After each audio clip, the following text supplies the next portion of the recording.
Hello, Gotham. It's your old Uncle Joker speaking, and you're listening to superhero stuff you should know.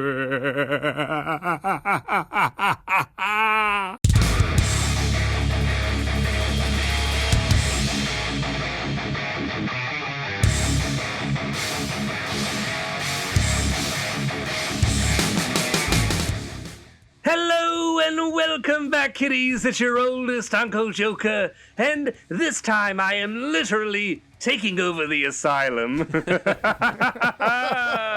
With me, as always, are our dear Benjamin and Andrew. How are you two fine young gentlemen doing this afternoon? Not bad for being locked up in the asylum with you, Uncle Joker. Well, I'm losing my fucking mind. You didn't have very far to go. Yeah, it's true. It was already there, pretty much. Yeah, it doesn't take much hosting a podcast. So. Well, the reason I said literally taking over the asylum is because today's subject is one of my most favorite subjects as far as the Batman lore, and that is the comic history of Arkham Asylum. So, not so much the fictional history of Arkham, but the publication history of Arkham. You know, how did Arkham start in the comics? Mm-hmm. And we're going to take a look at some famous staff members, some famous inmates, as well as some storylines that center on Arkham itself and take place in Arkham. So, yeah, this is all Arkham themed today. So, put on your what am I thinking of? Put on your straitjackets, bite down onto that little clamp while I put these electrodes on your head. It's going to be a shocking experience. We're not going to talk about, we're not going to talk about how Grant Morrison used his Arkham Asylum money to go to Nepal and get abducted by aliens. That's not part of today. No, but if you'd like to bring it up later, you sure can. Okay, I probably will. That's all I know about it. But he claims this happened to him. Wow. But he's a storyteller, so... Mm-hmm. Who knows what's true? We are definitely going to be delving into two specific Grant Morrison projects that center on Arkham Asylum. One of them not actually being a Batman project, but yeah, we'll be taking a look. All right. So, without further ado, we are going to be jumping into the depths of depravity that is Arkham Asylum, and we're going to head back to 1974. Wow. Bum, bum, bum. Get your bell bottoms on and all that shit. Switch over here.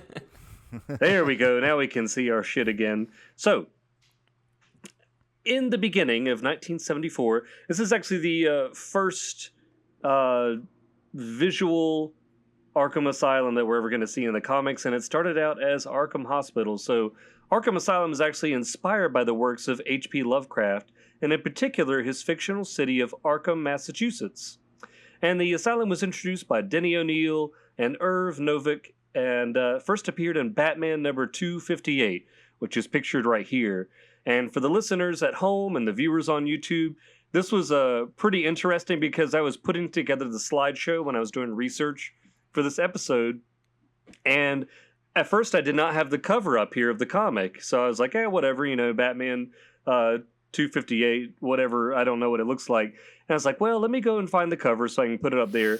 And lo and behold, this is the very first comic book I ever owned. I told the story, I think, when we were talking about toys, about how my grandpa would take me to flea markets and yard sales. And this is one of the yard sales he took me to. I found this comic book, and I still have it today. I will change the little view here so we can see everybody. Well, so what you got? Sorry, Ben. Do that one here. But yes, I like do. I do still have it framed. Mm-hmm. Nice. But yes, this one's it had sentimental value for me because it's the first comic book I ever owned, and it's like a cool link with my grandpa. I really loved it as a kid because of the Two-Face story, but I had no idea that it was the first actual appearance of Arkham Asylum or Arkham Hospital at the time. So. Pretty interesting coincidence and piece of history there. You got that from like a long box at your LBC or? No, this was at a yard sale. It was just like some random dude had a couple of comics. Yard sale because it wasn't. Yeah, it was old already at the time, right? It's not a reprint. Right. Yeah, it is. Yeah. It's definitely not a reprint. It's an older one. But yeah, I remember liking it as a kid because there is a part where we've seen this before, where like maybe a person is escaping from prison or Arkham, and the Joker wants to be let out, and whoever's breaking out like kind of taunts him and doesn't let him out. That happens in this issue where I'll look at the storyline, but yeah, it's Two-Face that's breaking out, and Joker begs him to let him out, and he basically like snubs him and then like runs off, and Joker's like, "Curse you!" and they're all wearing like gray kind of coveralls, which I thought was interesting as a kid. Pretty much, yeah, to that effect. But yeah, this is cool. This little panel to the right here. If we look back, that's the first illustration of Arkham. So pretty plain. It's not the gothic architecture that you would expect nowadays. Does Joker leave anybody to their own devices in this? Does Joker leave anyone to their own devices? I just feel like that's old comic book talk, and if he's saying curses, he might as well be saying, "I'll leave you to your own devices." Well, he was stuck in his cell, so he didn't get to let anyone leave anyone to their own devices. Batman left. Yeah. Batman That's left right. to his own devices in his cell. Yeah. So I thought that was pretty cool. This is like the first illustration. I also think it's interesting because Christopher Nolan's Arkham kind of looks relatively somewhat plain from the outside, but it's also pretty true to this version where it's like it's a big, instead of like a big haunted mansion type looking Arkham that we're used to in the comics, this is kind of just a very tall hospital, not quite like a regular hospital looking, but somewhat of almost more of like a condominium as opposed to a mansion type of look. It doesn't it doesn't look sinister in any way. Also interesting that it's Arkham Hospital at first. Yes. It wasn't called Arkham Asylum until later. So,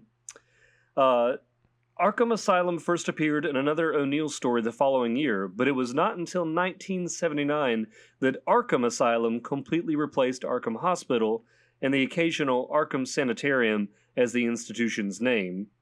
So I guess it took about 5 years to really catch on to be Arkham Asylum, which I prefer anyways because I like that alliteration. It does roll off the tongue a little bit easier. So also in 1979, the move to have the asylum closer to Gotham had begun. That was completed in 1980 when Batman number 326 by Len Wein, yeah. Len Wein described the asylum's location deep in the suburbs of Gotham City. It is perhaps for this reason that Batman number 326 is listed in some histories as the first appearance of Arkham Asylum. It was also Wein who, in 1985's Who's Who, the definitive dictionary of the DC Universe, #1, created its current backstory.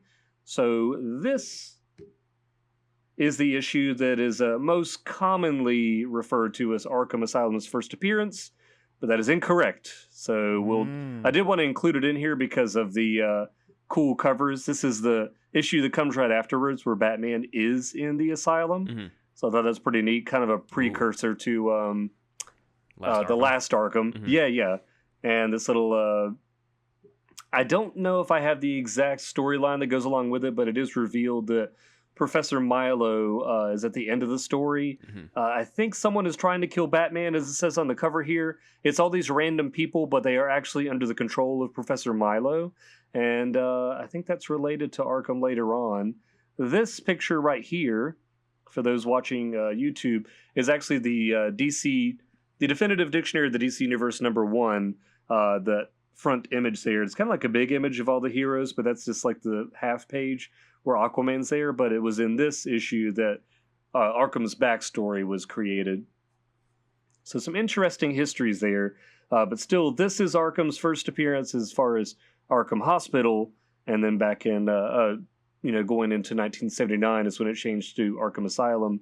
And this issue from 1980 is what is mistakenly referred to as its first appearance. But still very cool. And Professor Milo, I never realized was a character that came before the animated series. I always kind of remembered him from the animated series, but I never remember reading him in any of the comics. So yeah, interesting. He's been in a few from the Silver Age as well. He's kind of a lesser known mad scientist, not as much as Hugo Strange, and also not as cool looking. Strange has a very very bad haircut. He has the bowl haircut. But I gotta say, Professor Milo looks more like an incel. Oh my god! and therefore mad at More the realistic. world. I think Hugo Strange has gotten laid before and has less of an excuse to be angry. Strange is a lot more Possibly. ripped in different versions, yeah. I believe That's right. Professor Milo's madness more, I think, maybe. Definitely, yeah. He Just from definitely this looks like a little twerp. So I could definitely imagine him being a little piece of shit. So Yeah. there you go. Those are our beginnings of Arkham Asylum. Mm-hmm. And then we move on to, of course, Arkham being demolished. So Arkham Asylum has been demolished or destroyed several times in its history, notably during the events of Batman: The Last Arkham. It is also seriously damaged at the beginning of the Nightfall storyline when Bane uses stolen munitions to blow up the facility and release all the patients. After these events, the asylum is relocated to a large mansion known as Mercy Mansion. So I just included some images here from Batman, Nightfall, and then getting into No Man's Land, as we'll talk about that as well. There's also another one where Ra's al Ghul breaks them out, called Resurrection Night, which kind of is the precursor to Bane doing that, as well as what happens in Batman Begins, where they break everybody out too. So this whole thing of like break everyone out of the asylum type of thing happens a lot of the times in it, but definitely started sometime in like 80s and 90s. Cool. Yeah, if they don't break out on their own, then someone else is going to help break them out. So Right. Arkham security is just, not up to snuff, as we all know. And this image in the center is Mercy Mansion that was later converted into the new Arkham Asylum, which I feel like holds more of the visual allure that the like Arkham we all like think of in our heads does. This kind of gothic architecture. Mm-hmm. That's the first time it looked like this with the gothic look. Yeah. Was this issue? Yes, with it. Let's see. I don't have the number for the issue itself. This is right after No Man's Land, or right after the Nightfall storyline. I remember reading about the fact that Jeremiah Arkham was wandering around the island and had stumbled upon Mercy Mansion that was abandoned and petitioned to have the new asylum move there after it was destroyed. This artwork on the cover here, this is photorealistic paint? Yes, yeah, both of them are paintings. And I can't read the artist's name from here. I should have wrote it down because I knew you would ask. Buckingham, Campanella? I don't think that's either one of them. It started with a P, but I know I should have been prepared because Andrew would have asked about who the artist was. Because I did have to find it. He did the artwork for both covers for Shadow of the Bat there. But not necessarily the interior. No. Yeah, it's just not art you'd see that often, I feel like. It's pretty photorealistic and not in an Alex Ross. Well, kind of Alex Ross. Kind of, yeah, I agree. The one to the right, I was thinking was Alex Ross the first couple of times I saw it. For some reason, they look a little more photorealistic. Now, the one in the first image is like a super close-up on the Joker. He looks just a little bit more exaggerated than what I would expect and a little more painterly. But yeah, I love these covers. I think they illustrate like Arkham as we all know it today with just the inmates running the asylum from the inside. Looks a little different from the standard Alex Ross Joker in a way. A little more traditional on that. I did have, a little more comic book. Yeah, I did have the Shadow of the Bat cover, the one on the left, as like a printout in my room for a while. So I never knew until growing up later and reading the Road to No Man's Land stuff that was an actual comic book cover. I just thought it was somebody's like random art on that. So yeah. Yeah, I love Shadow of the Bat. That's one of my favorite like Batman lines. I guess like the ones that are outside of like Batman and DC Comics are my favorite title. So I have a lot of those.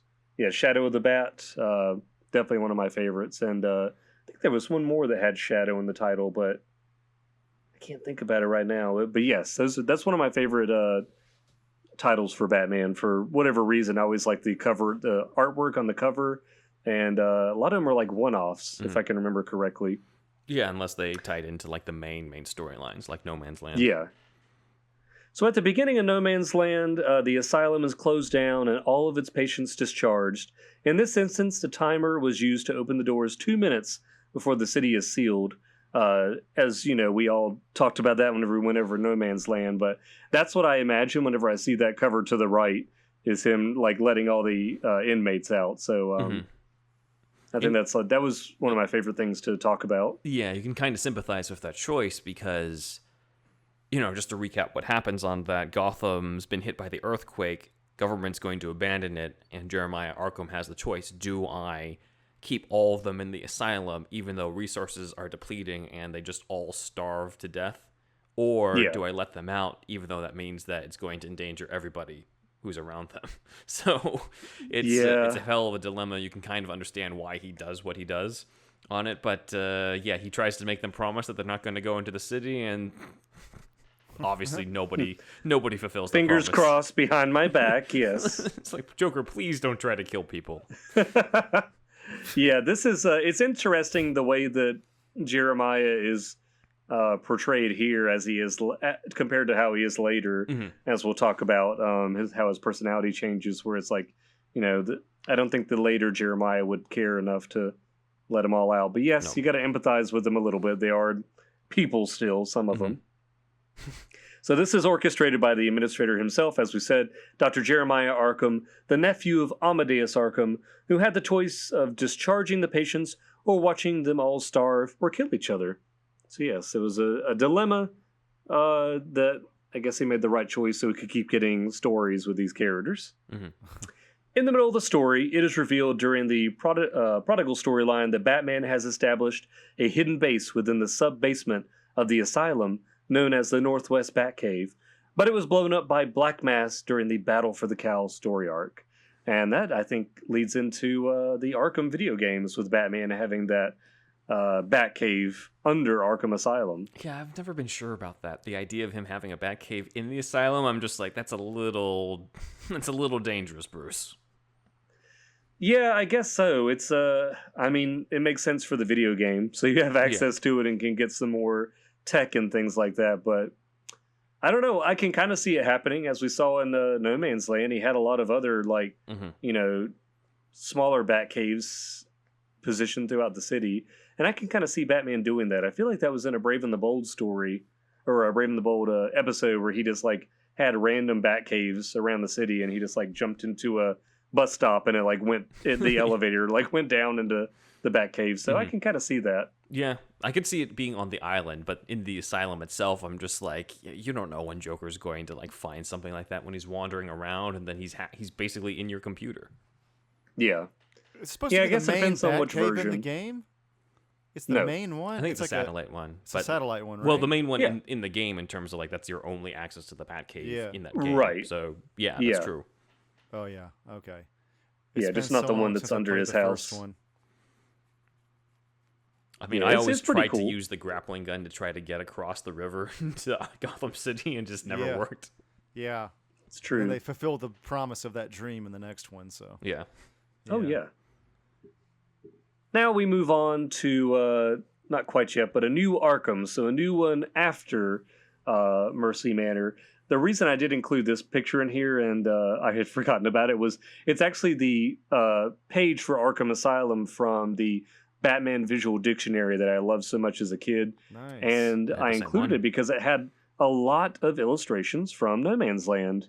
So I know that one illustration in the kind of upper right-hand corner with the villains all around Jeremiah, that is from that exact story where they're like, oh yeah, let us out. We won't do anything bad. And here they go. You got Poison Ivy and Mr. Freeze and Mad Hatter, and everybody's just shuffling off, and he's watching them leave. So that's one of the main reasons I wanted to include that, because I did like that visual. And for the life of me, I could not find those pictures anywhere else online. But as much as I like the shadow of the back covers, I do think that they had some great artwork on the inside as well. I also think that No Man's Land was like the latest big story arc at the time, so that's why there was so much tie-in when he got to these. And I got familiar with this before reading the comic. Right, me too. Yeah, when I got the Batman Visual Dictionary, I was really only familiar with the films, the animated series, and maybe like one or two comics that I had gotten throughout the years. But once I got this Visual Dictionary, I was like, oh man, I got to start like finding where these comics are. Like, I think that's the first time I found out that the Joker was the Red Hood beforehand, because I was like, who the hell is the Red Hood? And I had no idea that. I had no idea about that. So that kind of, inspired me to check out more of the comics. So I'm glad I got it. So, another new Arkham, as it were. So every couple years, yes. Well, I did like this picture. It's a cool little some Tumblr art of Jeremiah Arkham. There isn't a whole lot of artwork for him, so I just thought it'd be a cool original piece. So in the Battle for the Cow one-shot, Dr. Jeremiah Arkham wanders among the remains of the asylum as he muses on his life. He reveals that he has discovered blueprints created by his uncle, Dr. Amadeus Arkham, for a new Arkham Asylum. He also contemplates the fates of his own non-violent special patients, an artist with no facial features, who must paint facial expressions onto his almost blank face to express himself, a man obsessed with his own reflection in a series of mirrors in his room, and a woman supposedly so ugly one glance at her face would cause anyone to become mentally ill. I thought it was kind of weird, these special patients that I had never heard of. So here's some imagery down, I think the far right. That is where we can see the artist with the almost blank face. The woman who's so ugly that we don't get to see her face there. I think she's got a bag on her head. And then I couldn't find an image of the guy with the mirrors. Maybe he's walking with them. Just kind of like a weird thing that they came up with, I guess. But I did like these illustrations of, we got Humpty Dumpty and Victor Zsasz and Scarecrow and Poison Ivy, Killer Croc, Clayface, all that stuff. I actually remember reading this issue because Victor Zsasz is talking to him, and I think he's saying that whenever he kills him, he's going to make a tally mark on the inside of his eyelids so that that's what that's for. It'll constantly irritate him, like every time he blinks, and he'll remember it. So, oh my God. Yeah, just some weird shit. So I'm not surprised. Oh, that's a bit much. It's a little much, yes, Victor. Definitely. Upon discovering his special patients, unharmed from the destruction thanks to their secluded cells, Arkham resolves to rebuild the facility according to his ancestors' vision, but to serve as a literal asylum for mentally ill patients in order to shelter them from the outside world. However, when told to be happy with the new development, the artist secretly paints his face white with a hideous grin, reminiscent of the Joker. It is implied that these special patients, as well as Arkham himself, have given in to mental illness. Da-da-dum. I mean, that's what's bound to happen when you're running Arkham Asylum, I would think. That's why we have so many staff members who become villains. Yeah, I know in Grant Morrison's comic, it talks a little bit more about the history of Arkham itself and the possibility that it is haunted, but I just feel like a place like that, even though they are rebuilding it and it's constantly in different locations, it's just got some bad juju in it. I don't know, just there's always like bad people there. It's like bad energy. I feel like being around that all day would definitely drive somebody crazy. Batman only has to deal with it when he's fighting them, but he doesn't have to live with them 24/7. That's true. Yeah, absolutely. The Wayne Foundation should fund Arkham employees a little more, probably. Tie into our last episode. That's right, Ben. You do talk about that, don't you? Oh shit. Well, I mean, in terms of just for anybody who hasn't checked that out, they can check out our episode on that where we covered a little bit of what does Bruce do for mental health. I think his money went more towards the security aspect of Arkham and less towards the salary of the people that work there. So he's got to get his priorities straight, I think. I also think, though, that if there's, obviously there's holes in Arkham's security, but I think one of the best illustrations of why that is in the Long Halloween movie, where Joker escapes not because he paid off a guard, but because he threatened that guard's family. Or just like, you can pay the guards as much as you want, but these guys are still going to get under their skin in some way, regardless of any financial gain or anything like that.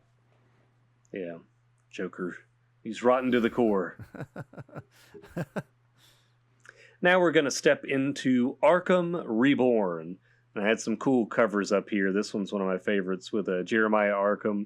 It's like a lot of puzzle pieces, and some of the pieces are missing, and you can see some other villains. There's like Joker's smile and part of his shirt, and it looks like maybe Two-Face's eye, as well as like a little bit of Scarecrow's hat, and somebody's bow tie. I think it's just Joker's, but I do like that with the puzzle pieces missing and it being some of the asylum inmates underneath of Jeremiah.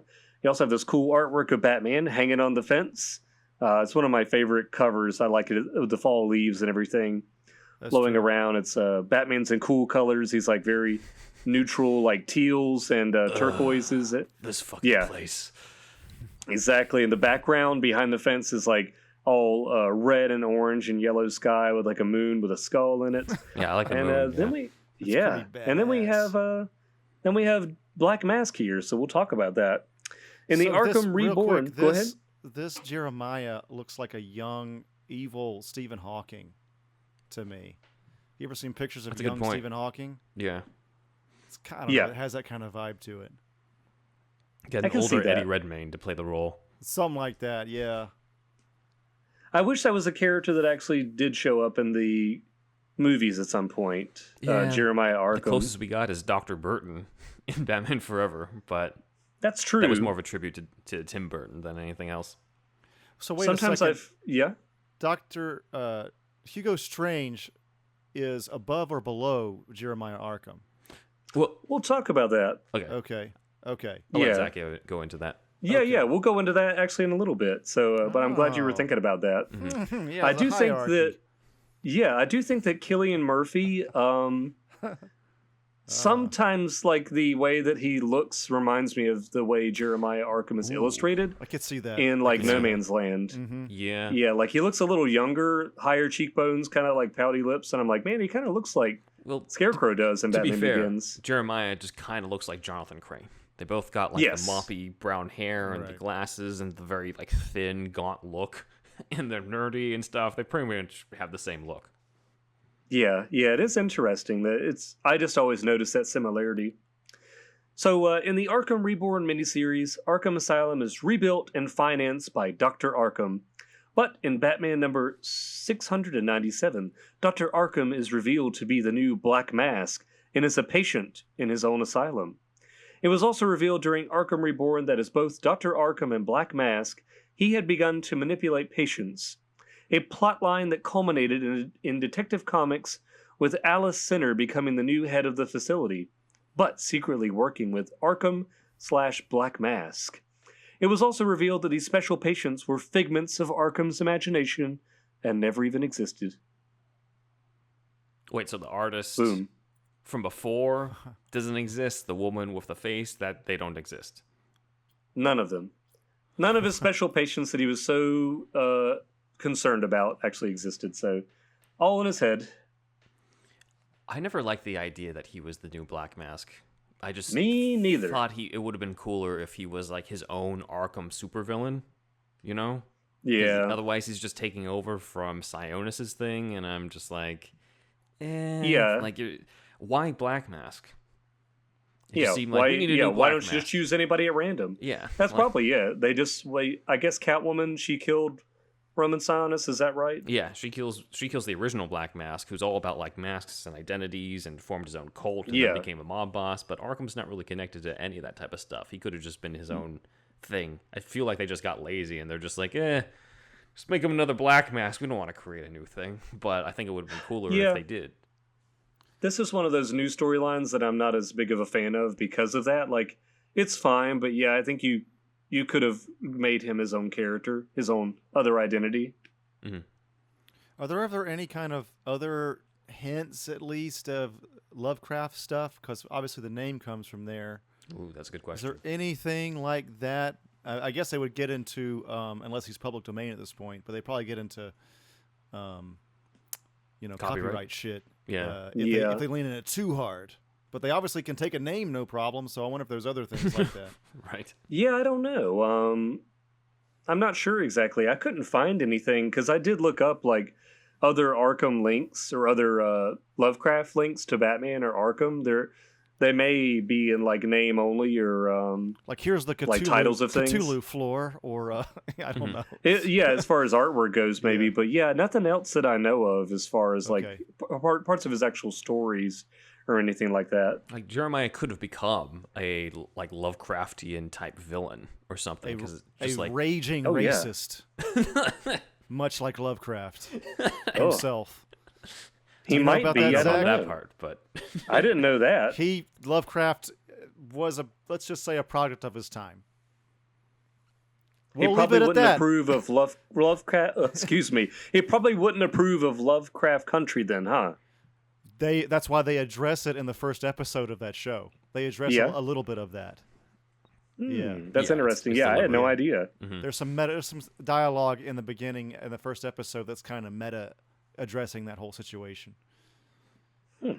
Yeah. So just like how Mad Hatter's off of Alice in Wonderland, I'm like, you could have Jeremiah going off of like Cthulhu type stuff, something like that as a villain. Yeah, definitely. Cosmic horror kind of shit thrown into this somehow. Or he's like just cosmic themed or something like that. He doesn't have to be cosmic himself. Especially if they kind of went with the if they went with the idea that like Arkham is really haunted, or if he's haunted by his uncle's spirit, and like he went crazy and was like writing stuff on the floor and shit. There's like runes in the original Arkham. Like I can kind of see something supernatural happening. Yeah. Huh. Right. Mm-hmm. Okay. There we go. Our last thing that we're going to talk about, which is getting close to just like current comic book storylines, before we jump into the next section, is Wayne Manor is the new Arkham. And it is called Arkham Manor.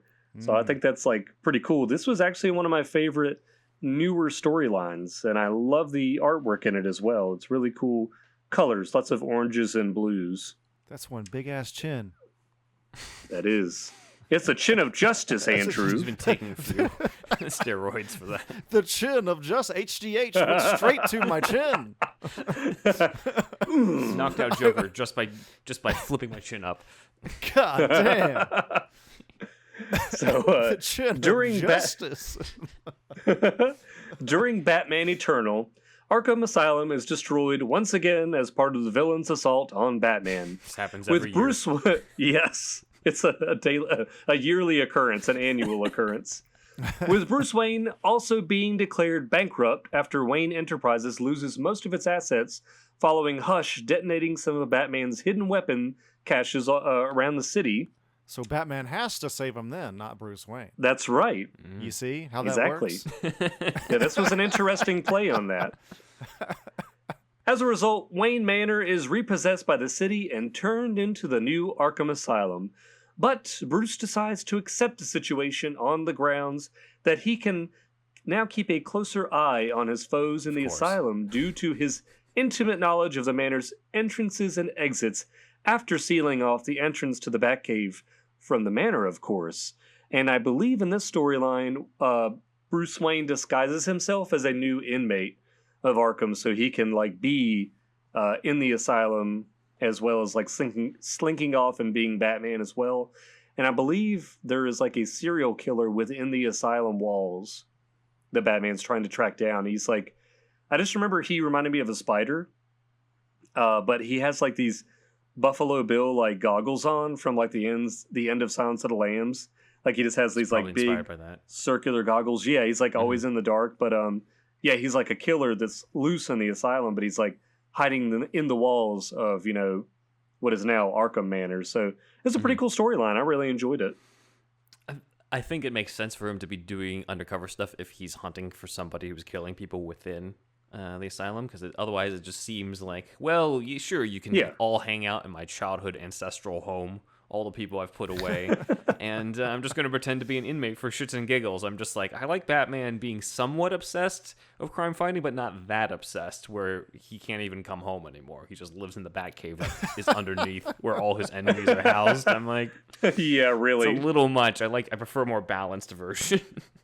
It makes me think of that line in Mrs. Doubtfire when she's like at the pool with Robin Williams' family and like the Pierce Brosnan character, and she's just looking around. She's like, "Oh, what am I doing? This is beyond obsession."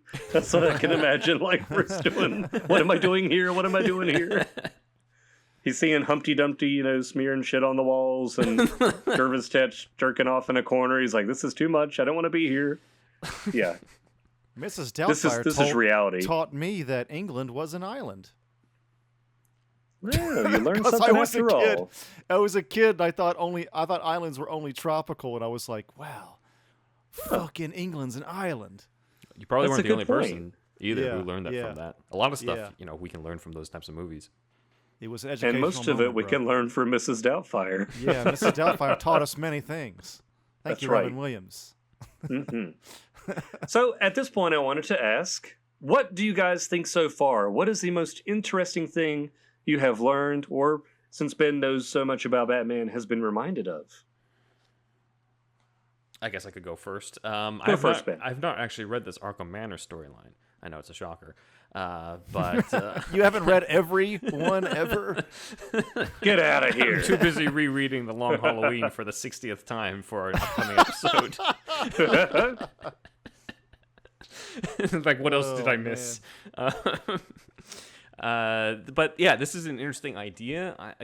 I would have to read it to see the execution, because just the general idea just seems way too much in terms of obsessive. I'm just like, come on, let him go back home, go to sleep every night or so. Like, recharge. It's a little too much. But the idea of him becoming another inmate in order to investigate what's going on in Arkham is kind of a cool idea. I like that on that. But it becoming his own Arkham becoming Wayne Manor is, or the reverse, really.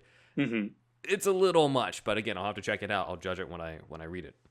Yeah, I recommend it. Andrew, what do you think so far? What's the most interesting thing you've learned?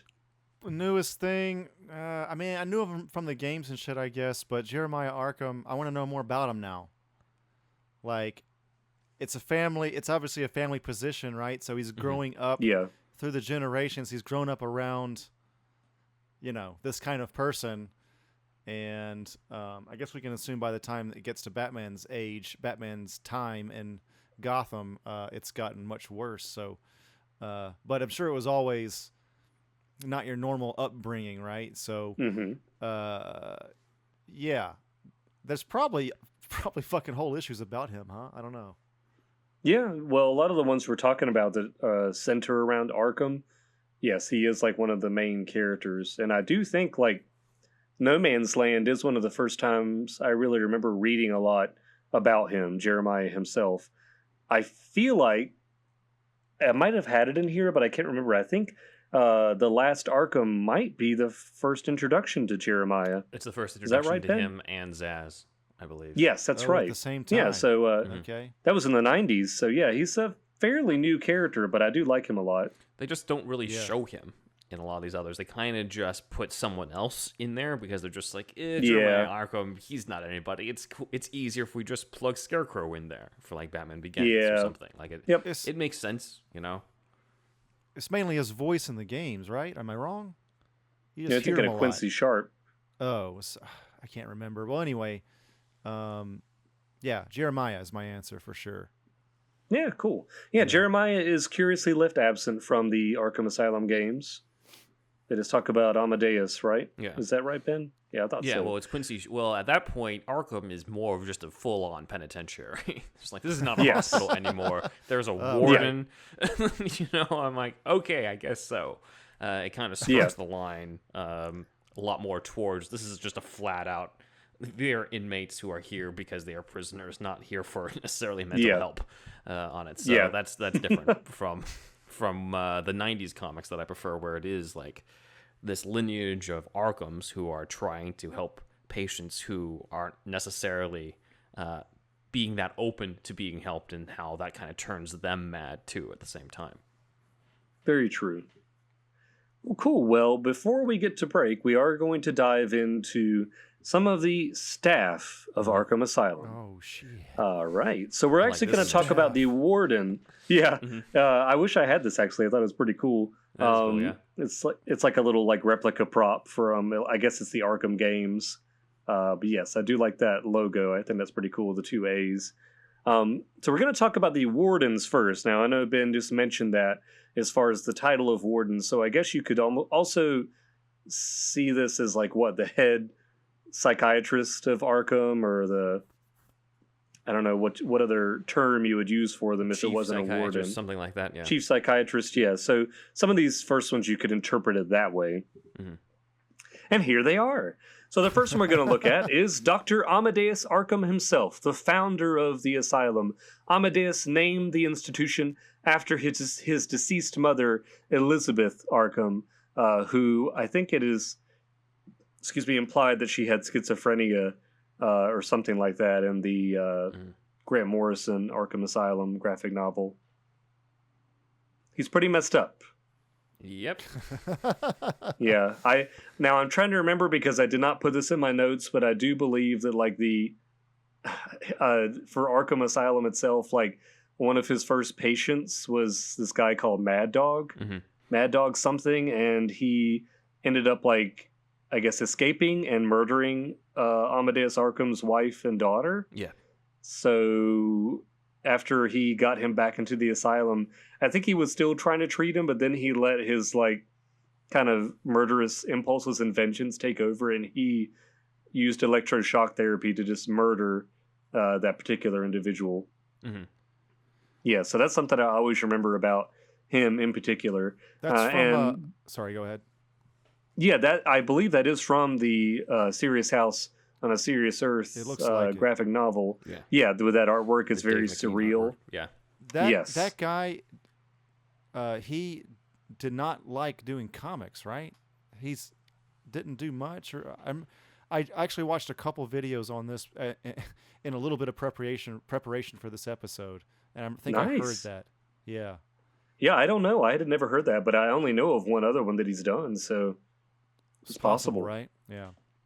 It's another Grant Morrison collaboration, so it probably was a deal breaker that it had to be him.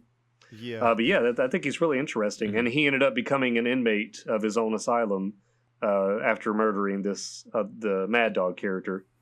Right. And then, of course, there is our favorite, Dr. Jeremiah Arkham, the nephew of Amadeus Arkham. Jeremiah was the head of the asylum in current continuity until recently, in which he too became mentally unwell and became the second Black Mask. Oh, man. See a pattern here. Yeah. Now, I did include Quincy Sharp, even though this is the history of Arkham in the comics. I know that Quincy first appeared in the video games, but there are tie-in comics to the video game, so I thought it was at least worth mentioning. Mm-hmm.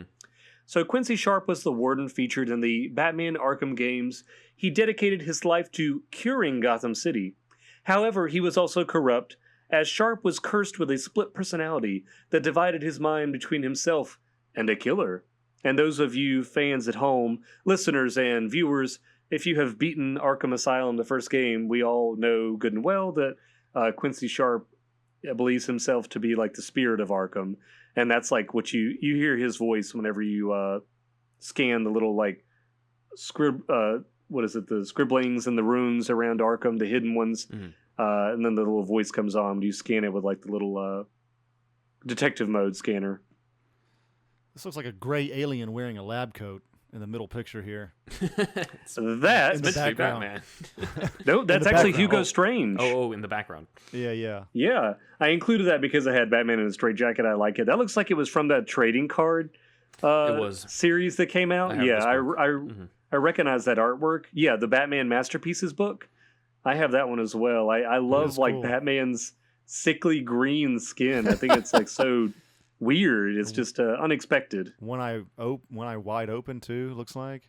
Yeah, he looks like this other comic book series. I can't think of the name now, but it had a really intense looking guy on the front. I don't even know if it was DC or Marvel. I think it was like another label. Malibu Comics, bro. Probably. Maybe. You're just like, ugh. That's what insane looks like. Kind of constipated. So this last one we talk about is Dr. Hugo Strange himself. He was a brilliant psychiatrist who later came to Gotham City after deducing the true identity of the Batman. He later became chief psychiatrist and eventually warden of Arkham Asylum. So we didn't talk much about the hierarchy there, Andrew, but I'm assuming he was under Jeremiah Arkham before he became warden himself. Well, here's what's interesting. Here's my addition to that, Zach, is that okay. Hugo Strange I don't believe ever actually worked at Arkham in the comics.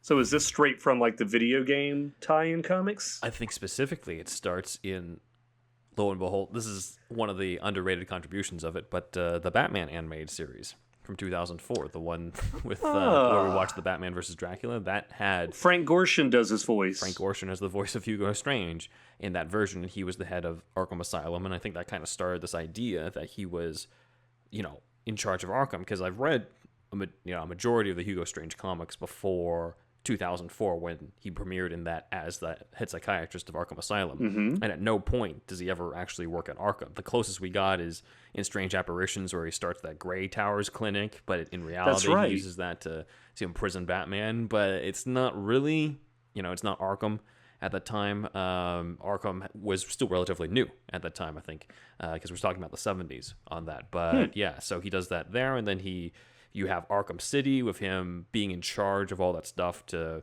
reform the city, and then you have Gotham where he's in charge of Arkham Asylum as well there. So they kind of created this perception, but I can't actually find any comics, at least before the TV show started doing that. It's kind of like the Mandela effect, I guess. It is. Yeah. We made it happen by thinking about it. Right. This misconception, yeah. Right. But I guess we could relate it. Actually did. Yeah, I guess we can relate it to maybe the tie-in comics for the Batman, so the Batman Strikes.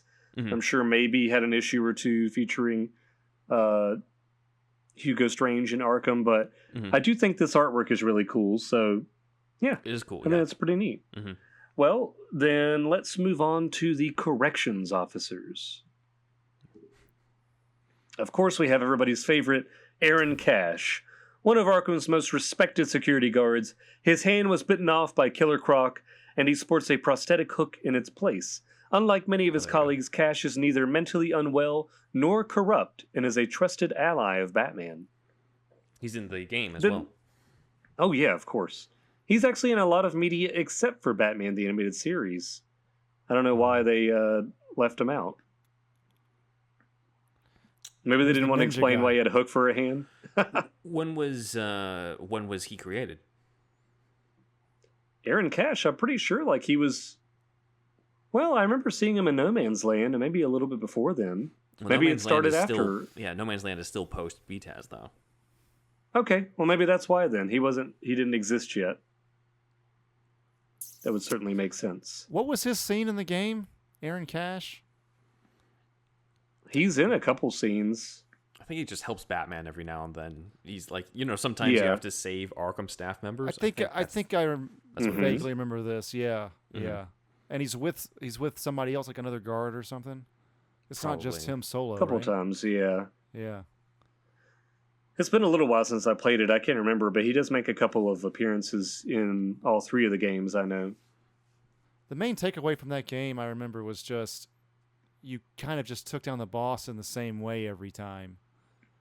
The first one in particular. That was like the biggest judgment call or the biggest in Arkham Asylum game, but obviously it was still good no matter what. Jump around on the ceilings, do a sneak attack takedown, boom. Jump on the guy's back, right? Yeah. Yeah. Yeah. It's still a good game. Yeah, it was still good. It was the first of its kind for superheroes for sure. Yeah. Then we have Frank Bowles. Frank Bowles is pictured in the middle here. He's a security guard who patrolled near the cell of Solomon Grundy. He was killed by the Emerald Empress. And I believe in the video game Arkham Asylum, he was the one that let Joker loose because Joker bribed him. Oh, I remember that name, Frank Bowles. Okay. Because I think you see him dead later when it's like the intensive security wing. Mm-hmm. He's like in the same handcart that Joker was being led in on from the very beginning. So yes, he was corrupt and he was killed in that game. But I think Frank Bowles, I do remember that name. So piece of crap. And then Lyle Bolton, a former decorated Arkham guard who was so ruthless in how he handled inmates that he was later fired and became lockup in order to continue arresting the criminals of Gotham. And Andrew, this ninja fellow here is lockup, and he started in Batman, the animated series, and then made his way to the comics. Mm-hmm. Wow. Okay. So BTAS didn't just make Harley. Or Montoya. Oh no. Or Montoya. But those are way more Lockup. famous than Lockup. Yeah, Lockup. Yeah. So he's like a Punisher type, but a little bit worse. Kinda. Yeah. Yeah. Okay. I think he's more interested in actually like imprisoning these bad guys than he is killing them. Okay. In So which case he's just like, Batman, what's your problem with me? I'm trying to do that's the same true. It's the thing." same fucking thing then. He just likes to be a little more abusive than Batman, or I believe. So it is kind of weird. I only break their arms, Lockup. You break everything. He does not skip chest day. It's got that at gimp all. outfit. Never has. Never will. Oh shit, man. Well, those are our most famous correction officers, and then lastly, we will talk about the psychiatrist of Arkham Asylum, the most well-known ones. So, of course, we are going to start with Dr. Joan Leland. Once a colleague of Harleen Quinzel, Dr. Leland soon became her therapist, along with treating other known patients such as Jonathan Crane and Harvey Dent. And she is pictured up here to the upper left-hand corner. She also comes from Batman the Animated Series. Oh shit. We're just One of the racking 'em up. few psychiatrists who was not, corrupted later on. There's got to be at least one. At least one, yes. Yeah. Got to keep the place running. And then we have That's true. Dr. Ann Carver. She was a psychiatrist who was murdered at the hands of Jane Doe. She stole her identity and took her role and hoped to extort Warren White out of millions and steal his identity. So that's the African-American woman pictured in the middle here. It's Dr. Ann Carver, who I think she doesn't actually appear live and in person throughout that storyline. And I believe that's the storyline we're going to talk about later if it mentioned Warren White. So that might be Jane Doe disguised as her even in this panel here. Mm-hmm. You know who Jane Doe is, Andrew? That always reminds me of the metal band Converge's famous album Jane Doe, but I do not know who that is in the comics. I know it's That's okay. John She's Doe, pretty obviously. obscure. She's pretty obscure, yeah. Yeah, she's Yeah. pretty obscure. She's like this serial killer woman who has like no skin. She looks Okay. like this a muscular anatomy, like I guess medical illustration, but she takes the skin of people and like puts it on and takes over their identity. That's pretty much like her gimmick. Okay, so I don't know how can't she be manages named- to do that with other body types. So she has no fingerprints, which means she's unknown to the whatever coroner or whatever the fuck FBI. So she's a Jane Doe in that sense. Yeah, she just Okay. looks like a skinless woman, kind of like Hellraiser 2. Yeah, just like I don't Okay. know how she's not disgusting all the time. She kind of is like Clayface if Clayface didn't have the morphing powers and just flat out killed his victims and took their skin. Yeah, it's Jesus. very creepy. That is pretty creepy. That's Yeah. pretty creepy for sure. Definitely a more modern character installation into the Batman lore to be that dark. Yeah. And then we have Dr. Alice Sinner. With a last name like that, I wonder if she'll be corrupt. Chosen by Jeremiah Arkham. I don't know. Alice Sinner sounds like a stripper name or something to me. Yeah. The way it's spelled, Or a especially. musician. Yes. I mean, She was a lot of chosen by. Batman characters sound like stripper names. I mean, Poison Ivy. That's I true. don't know. It can Yeah. go either way. Very true. I'll have to look into that one day, Ben. Another episode idea. Batman characters whose name are also strippers. I've loved this research for this episode. So Dr. Alice Sinner was chosen by Jeremiah Arkham as his second in command and briefly committed under Arkham's orders. Sinner became head of the asylum after Arkham was revealed as Black Mask. She is secretly a member of Intergang's Church of Crime, working with Black Mask. She has shoulder-length brown hair wrapped in red ribbons with sins written on the inside. And that is the woman pictured to the far right over there, a Black Mask. Sins. So, like, I lied to my mom today. I guess so. Coveted somebody that wasn't my wife. Pooped in the sandbox, covered it up, Well, she stuff is like holding what looks like a ribbon in the visual that greed. you have here. That says greed on there. Oh, So I guess 7 deadly it's sins. She only has 7 ribbons. She seems to have a lot more though. Maybe it's long ones that are just 2, wrapped 4, around. 5, 6, 7, 8, 9, 10. She has 12. What other sins does she have? Alice. She's making up new ones as she goes. 12. She has 12. The 12 sins. Got a couple extra, man. Yeah. Yeah. Maybe she has a few repeats. Yeah. She has greed Well, twice. After Alice Center, we have perhaps the most popular and well-known former psychiatrist of Arkham Asylum, and that is Dr. Harleen Quinzel. A former psychiatric intern, Quinzel was seduced by the Joker and adopted the supervillain name Harley Quinn. Have any of our viewers or listeners heard of this character before? I don't think this character has not shown up that much. It's pretty obscure. Pretty obscure one, huh? Kind of like one of those one-off characters. Yeah. Someday they'll have an A-list actress play her and stuff. Yeah, right? Yeah. Maybe. First with a crappy movie, then with a pretty good reboot-ish. Pretty good sequel. one. Yeah. Yeah. And then Yeah. we have Dr. Jonathan Crane, I a know former him. psychologist who performed fear-inducing experiments on his patients before becoming a career criminal and taking on the alias Scarecrow. Now, this one to the far right is actually from the Batman Begins comic book adaptation. So Okay. Yeah. I don't think Dr. Jonathan Crane was ever actually a psychiatrist at Arkham until after Batman Begins. And then Right. I think it was incorporated into the comic book lore art in various seems- storylines. The art for the image on the right, it seems like they took some liberties with the look of Jonathan Crane. If this is or some adaptation of it. I do have the adaptation of Batman Begins, but I don't remember him looking like this. I thought it looking was was. good. Maybe it's another adaptation, but he certainly does kind of look like Yeah. a more gaunt Cillian Murphy with a Flock of Seagulls haircut, or like Yeah, and his The clothes are Cure or completely something like different. that. Yeah. Yeah. Yeah. But yeah, He's I thought it was usually pretty a cool. college professor, right? Crane? Yes. Mhm. Yeah. Okay, so him being part of Arkham, right, and Begins, that was new at that time. That's a Nolan Mm-hmm. thing, but it Nolan, makes yeah. sense for that to streamline that for the Right, movie. right. Oh yeah. Okay. All yeah. I could think of was there. So if you get the Batman Special Edition DVD, you can look at like this. They have like character bios, and they have one for Jonathan Crane, and it was a very vague, like transition between getting fired from working at Gotham University to being a head psychiatrist at Arkham Asylum. And I was like, how did this happen? The comics- it even Yeah.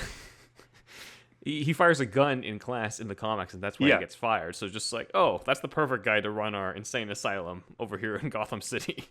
yes. I mean, if Jeremiah Arkham is doing the hiring and he's not mentally sound himself, That's true. it's not unbelievable. You seem perfect Entirely. for this job. Yeah. You fired Yeah, a gun I like in your class. glasses.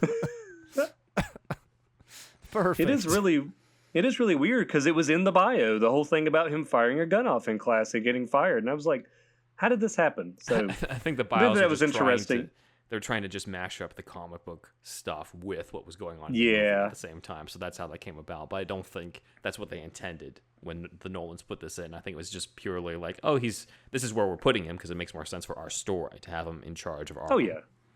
Yeah, I mean I love that addition. I think it's really cool. And I do like this other illustration of Scarecrow with Jonathan Crane sitting in the chair and the Scarecrow's like shadow on the wall. I just thought that's kind of cool. He looks like he could be a little psychiatrist there. Okay. And then we have somebody who, for the life of me, I could not find a picture of. So I just put 2 pictures of Scarecrow up. There is a Dr. Ant Carley. He was a psychiatrist who was known for his dangerous testing with LSD and trying to get the patients to open their third eye. He was fired after a week, however, due to his testing being seen as unsafe. Did Morrison write that one? I don't know. I could not find any other information about this guy. I was like, I've Seems never like heard of he's him. Carly. He would write that. He would write shit like that, I feel like. I think so. It was just, it was weird, but Okay. couldn't find a picture of him. I want to know what he looked like. But Okay. I think this is a good time to take an old-fashioned asylum break. Here at Chat of the Wild, our Game Club podcast, we have been using our lens of truth to do deep dives on the Legend of Zelda series, in order, covering 1 to 2 dungeons each episode. Our show also looks at Zelda-likes, such as Crusader of Senti, Golden Axe Warrior, and the bizarre journey of For the Frog, the Bell Tolls. Join us right now as we play Ari and the Secret of Seasons, our first new release since Season 1, or check out our past seasons breaking down nearly 20 action-adventure titles. New episodes drop every Wednesday, here on the Greenlit Podcast Network. Lord have mercy, y'all. Do you like hounds? Do you enjoy pooches? Do you find yourself enjoying time spent with that of canines? Talking about dogs, y'all. As you might have heard, Superhero Stuff You Should Know has now teamed up with BarkBox. For every month, you get a box for your special canine. Pooches. Or hounds. That's right. 1 free extra month if you go to barkbox.com/superherostuffpod. Follow the link and you'll get a free extra month valued at $35 and valid for all multi-length plans. So get the BarkBox for your hound, for your pooch, for your canine. Your doggo will thank you. And we're back, kiddies. I hoped you enjoyed your recreational activity here at the asylum. Well, did you enjoy it? Good. Yeah, I loved it. It was a nice walk around the yard. Very good. Well, here at the top, I already wanted to correct myself. During the break, Benjamin has educated me. The reason Aaron Cash does not appear on BTAS at all is because he didn't appear in comics until 2003, long after BTAS ended. So it's hard to fault them for not having him appear in the show when he did not exist yet. Indeed. He didn't appear because he kind of didn't exist yet. That's right. They still should have included him. He seems like I was saying, he seems like such an integral part to like Batman lore that I just assumed he had been around longer. So such a cool character. And if there was anyone in the comment section trying to beat us to the punch on that, let this be a lesson to you. Write your comment after you finish watching the video. Yeah, that's right. That's right. Yeah, they're not going to wait. It's okay. So Killer Croc in this photo we have here for our YouTube, he looks like he watched too much Hulkamania. He's ripping his shirt off. Yeah, I love Magic Mike. He's about to say brother. Oh, yeah, that too, yeah. I am a real American. He's got that music playing behind him. I love it. And then this other guy at the bottom right looks like he fucking really loves the Ninja Turtles. That's supposed to be Riddler, actually, which is the weirdest version of it. Yeah, he doesn't look even recognizable as Riddler. Oh, you know what? I do see now his fucking question mark head. Yeah. But I can't blame you just because I'm just like... That's kind of this is the whole like question mark carved into the head type of thing that we talked about with Hush, where I'm just like, let's not do that. I mean, if he's just wearing Capullo, right? If he's just wearing a mask that's not even a domino mask, just a regular bandana over his eyes kind of deal, and an orange fucking suit, it's hard to tell. Right. You know what I mean? The other guys, yes, pretty easy to tell. Yeah. Plus, like they did the whole like he's bald now in this panel at least. I'm just like Riddler's usually not bald either. Like not unless it's the New Adventures, yeah, or the Harley Quinn show. But yeah, it was just kind of a weird reinvention for just a couple panels in New 52. It looks like there's like who's with the white hand coming out right here on the right, upper right-ish area. That's a good question. I'm not sure who that's supposed to be. Maybe Solomon Grundy? Maybe. Oh, maybe. Yeah. All right. Yeah, it's weird. We sure did hang on this one picture a lot. It's a lot to unpack here. A lot to take in. Well, this is Greg Capullo's, I think, first opportunity to draw a lot of the Arkham Inmates. Mm-hmm. Okay. I don't think he. I did not read Court of Owls, so I don't know if he did that much. But I know this is like New 52. Yeah. Like I remember Dick Grayson is disguised as Joker in this one. Yeah. So he looks very different than like how Capullo drew him later on. I remember that it was like a very weird looking Joker. But the reason I did throw this in here is because we are going to be discussing the most famous part of Arkham Asylum, I feel like, and that is the patients themselves. So I just tried to find a picture of them breaking out or, getting up to their shenanigans as usual. Right. They break out every other issue, don't they? Yeah, every Taco Tuesday, I feel like they're breaking out. Every Taco Tuesday in Gotham. Yep. They're always pulling some shit. So once a week there's a breakout. once a year there's destruction of the asylum. That's right. Right. And then there's probably an administration change every couple months, just because they just keep going insane and turning into super. A lot of turnaround on you place. Yeah. Yeah. Can't keep anybody working there. Nobody wants to work anymore, Ben. Don't you understand? It's not like back in my day. They'd probably rather be in the asylum, considering we've got Harley Quinn, Hugo Strange, Scarecrow, Lockup. Everybody kind of just becomes part of it. That's right. It's like it has a power over them in some way. Oh, man. So, evil force. Originally, Arkham Asylum was used only to house genuinely mentally ill patients, having no connection to Batman whatsoever. But over the course of the 1980s, a trend was established in having the majority of Batman's adversaries end up at Arkham. Who'd thunk it? All of Batman's baddies are going to end up here. You know what bothered me is I have seen, and even when looking for artwork, Penguin was thrown in there sometimes. People were just putting Penguin in their artwork for Arkham Inmates, and I was like, no, Penguin is never, even though I've seen him in some mainstream comics, little cameos, he shouldn't be in Arkham. He's not insane. He's just weird looking, you know? It's just... I'd say it depends on their take on Penguin. I don't know. It just bothers me because he was always like at Blackgate or something like that. It just was like Penguin went to regular prison, like Catwoman. You know, she shouldn't be in Arkham like some of these other characters. So I always thought that was interesting. Also, that it became later on, they didn't exactly have to be mentally unwell. It could also house like the superpowered Batman villains, like with special needs as far as their location or environment. So like Mr. Freeze, Clayface, Poison Ivy, you know, they may not really be considered insane, but they are not regular criminals either. So they have to have like kind of special cells to house them. So Arkham Asylum is also featured in other DC comic book publications. Apart from the Batman comic book titles, in Alan Moore's run in Swamp Thing, the Floronic Man is detained there, as we can see here. And in The Sandman by Neil Gaiman, Dr. Destiny escapes the asylum to wreak havoc on both the real and dream worlds. So I included some images for the YouTube viewers of the Floronic Man and Dr. Destiny. The Floronic Man, who is originally Jason Woodrue, the character in Batman and Robin, that is the, creator of Bane and also the unknowing creator of Poison Ivy, played by John Glover, becomes this other identity in the comics. So I think he's pretty interesting. Let's give a shout out to the DC show, because Fractured Effects made the Floronic Man for that show. I'm pretty sure I need to watch it. It's been totally, the show's out, so yeah. I'm sure I can say that. So yeah, check out our Floronic Man, and it looks pretty good. Yeah, I really like it. I think he's cool looking.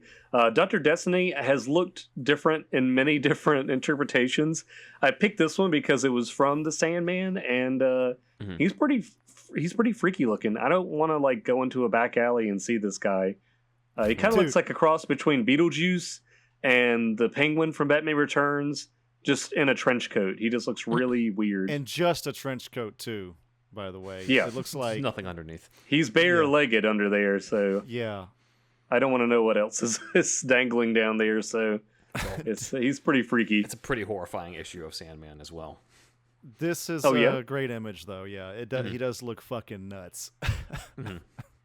He's a pretty scary character in the Justice League Unlimited episode as well. Yeah, I do think he is like a scary character himself. Like, it's one that I never had a lot of familiarity with until that episode, and I thought like, oh man, he's really powerful and scary. It's kind of like Freddy Krueger. So it was pretty neat. So Arkham has also been featured in varying capacities in a number of DC miniseries events such as Crisis on Infinite Earths, Identity Crisis, Day of Vengeance, and Countdown to Final Crisis, among others. So, without further ado, here are the many DC Comics characters who have been patients at Arkham Asylum. There was no way I could put a picture for everybody. It's like, how long are we doing this, man? I thought it'd be funnier if I just read them off and had this interrupted transmission Joker symbol here. So, here we go. Alberto Falcone, Amadeus Arkham, Black Mask, Blockbuster, Calendar Man, Clayface, as in Basil Carlo, Matt Hagen, Preston Payne, and Sandra Fuller. Crazy Quilt. Oh, yeah. Crazy Quilt. Crazy Quilt. Deadshot. It's in the name. Crazy Dr. Quilt. Double. That's right. Mentally Dr. unwell Double X. Quilt. Dr. Phosphorus. Firefly. The Great White Shark. Harley Quinn. Hugo Strange. Humpty Dumpty. Jeremiah Arkham. The Joker. Killer Croc. King Tut. Lockup. Mad Hatter. Magpie. Maxie Zeus. Mr. Freeze. The Music Meister. Yes. Nocturna. Poison Ivy. Professor Milo. Professor Pig. Prometheus. Ra's al Ghul. Committed as Terry Jean Case. Riddler. Scarecrow. Signal Man. Tallyman. Two-Face. Vanity. Ventriloquist. Victor Zsasz. Adam Strange. Only in the DC New Frontier version of the DC Universe. Ambush Bug. Amygdala. Brainwave. Cheetah. Condiment King. Dr. Destiny. Fucking Condiment DC King, dude. writer and... He's so crazy. He mixed mayonnaise with ketchup. But you can't cut the mustard. that or Harley Quinn. I feel like all those jokes are in the Harley Quinn show. Dr. Destiny. DC writer and artist Doug Mensch and Norm Brayfogle do make a cameo appearance in Arkham Asylum. That's awesome, Yes. actually. I could not find exactly what issue or what story this is from, but they are listed as Arkham Inmates, so I think it's kind of funny. I like it when that happens, like like Hitchcock being in his own movies. That can be fun. Yeah. And we also have Dummy, Egghead, the Floronic Man, Humpty Dumpty, which I think we said that already, Jean Loring, Key, Cobra, Nightwing, committed as, I think that's Perrault Lunaire. Was he going undercover? I think Probably. so. Yeah. Yeah, that's cool. I would like to read that. That's a cool issue, sounds like. Yeah. Professor Ivo, Psycho Pirate, Resurrection Man, Toy Man, Vox, The Witch, and Zatanna. Zatanna? I think that must have been from another storyline or from something else. I just had a big list of all these Arkham inmates, and I thought, well, that's pretty cool that she was on there. It must have been from a particular story. Maybe one of those Justice League Dark things, or Probably, I don't know, something like that. Mm-hmm. That's cool. And those are the inmates of Arkham Asylum. I'm sure there's some other non-criminal ones that nobody really cares about, and they don't have names, but some legit mental health patients that are there. Yeah, they don't. They're not in costumes or anything. They're not cool. I'm just crazy. I don't know who these guys are. I'm just eating bugs. I'm just normal crazy, man. Who are these guys? These guys are really nuts. So now that we've talked about the Arkham staff and the Arkham inmates or patients, now we're going to talk about some specific graphic novels, that delve a little bit further into Arkham itself or that take place in Arkham Asylum. The first of which is probably the most famous story featuring Arkham Asylum, and that is Arkham Asylum, A Serious House on Serious Earth. Now, the artwork is so beautiful here that I just tried to include as many as possible for some like key frames. And I don't know, it's something that we will talk about after I go over this that Andrew brought up earlier. But I think, to me, like, the artwork is more memorable than the actual story itself. So in Arkham Asylum, A Serious House on a Serious Earth, it's a graphic novel written by Grant Morrison and painted by Dave McKean. It was published by DC in 1989, the year of our Lord and Savior, Michael Keaton. That's true. It made reference to the treatment of several of the patients, such as the attempt to wean Two-Face away from dependence on his coin for decision-making, first with a die and then a deck of tarot cards. It once again portrays the asylum as having been taken over by its patients. A Serious House on Serious Earth has been critically acclaimed, having been called one of the finest superhero books to ever grace a bookshelf. IGN ranked it as number 4 in a list of the 25 greatest Batman graphic novels behind The Killing Joke, The Dark Knight Returns, and Batman Year One. So I will say, like, probably the most memorable part of it for me is the way that the Joker looks, number 1. Mm-hmm. He is, like, horrifying, and I think that surreal imagery just adds to it. And I also really remember the part when Two-Face, like it's described, as they're trying to wean him off of using the coin, but now he has too many ways to decide, can't make a decision. As I was saying, that now Two-Face has like too many choices and can't decide anything. And I remember the Joker saying that Two-Face had pissed himself again because he couldn't make a decision to go to the bathroom, which to me, I'm already like, what the hell? Two-Face has to flip a coin to decide to go to the bathroom or not? But yeah, it's pretty wild. So what are your thoughts on this graphic novel, starting with Ben? This is one that I think is memorable because of the art more so than the actual story, and I think this is one where it's more of a dream, more of a nightmare type of scenario than what we ended up seeing in the video game, which is like more of a traditional extension of this, where it's Batman who is trapped in Arkham Asylum and has to sort of fight his way out type of thing, which is cool, a cool idea. This just kind of happens to be the one to do it. It could have possibly had something completely different in it, and we still would be talking about this comic just because of the idea. Comic having that idea as part of that. So it's not my favorite on it, simply because there's not... there's some cool elements in terms of the history of Arkham, and even then that comes from the Len Wein stuff that was talked about in the Who's Who.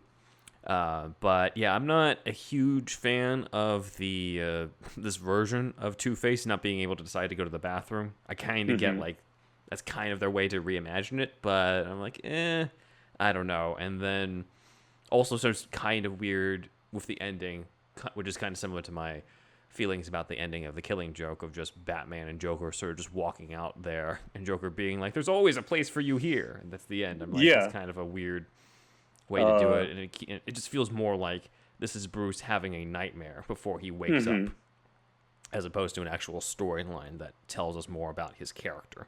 I think it's better interpreted that way, as a dream or a nightmare than reality. Yeah, because you got other stuff in there where it seems like he kills Killer Croc, and then he also like stabs a shard of glass right through his hand, and I'm like, okay, wait a minute, this is a little different from usual, and different from Grant Morrison's other versions of the character. So I think it's better interpreted as it's. I'm not saying that it's bad or anything. It's a cool experiment, but it's not my favorite. What do you think, Andrew?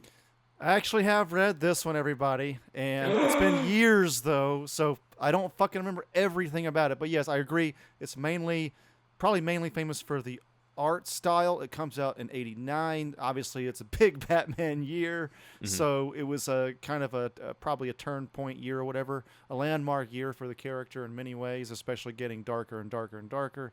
So there is that.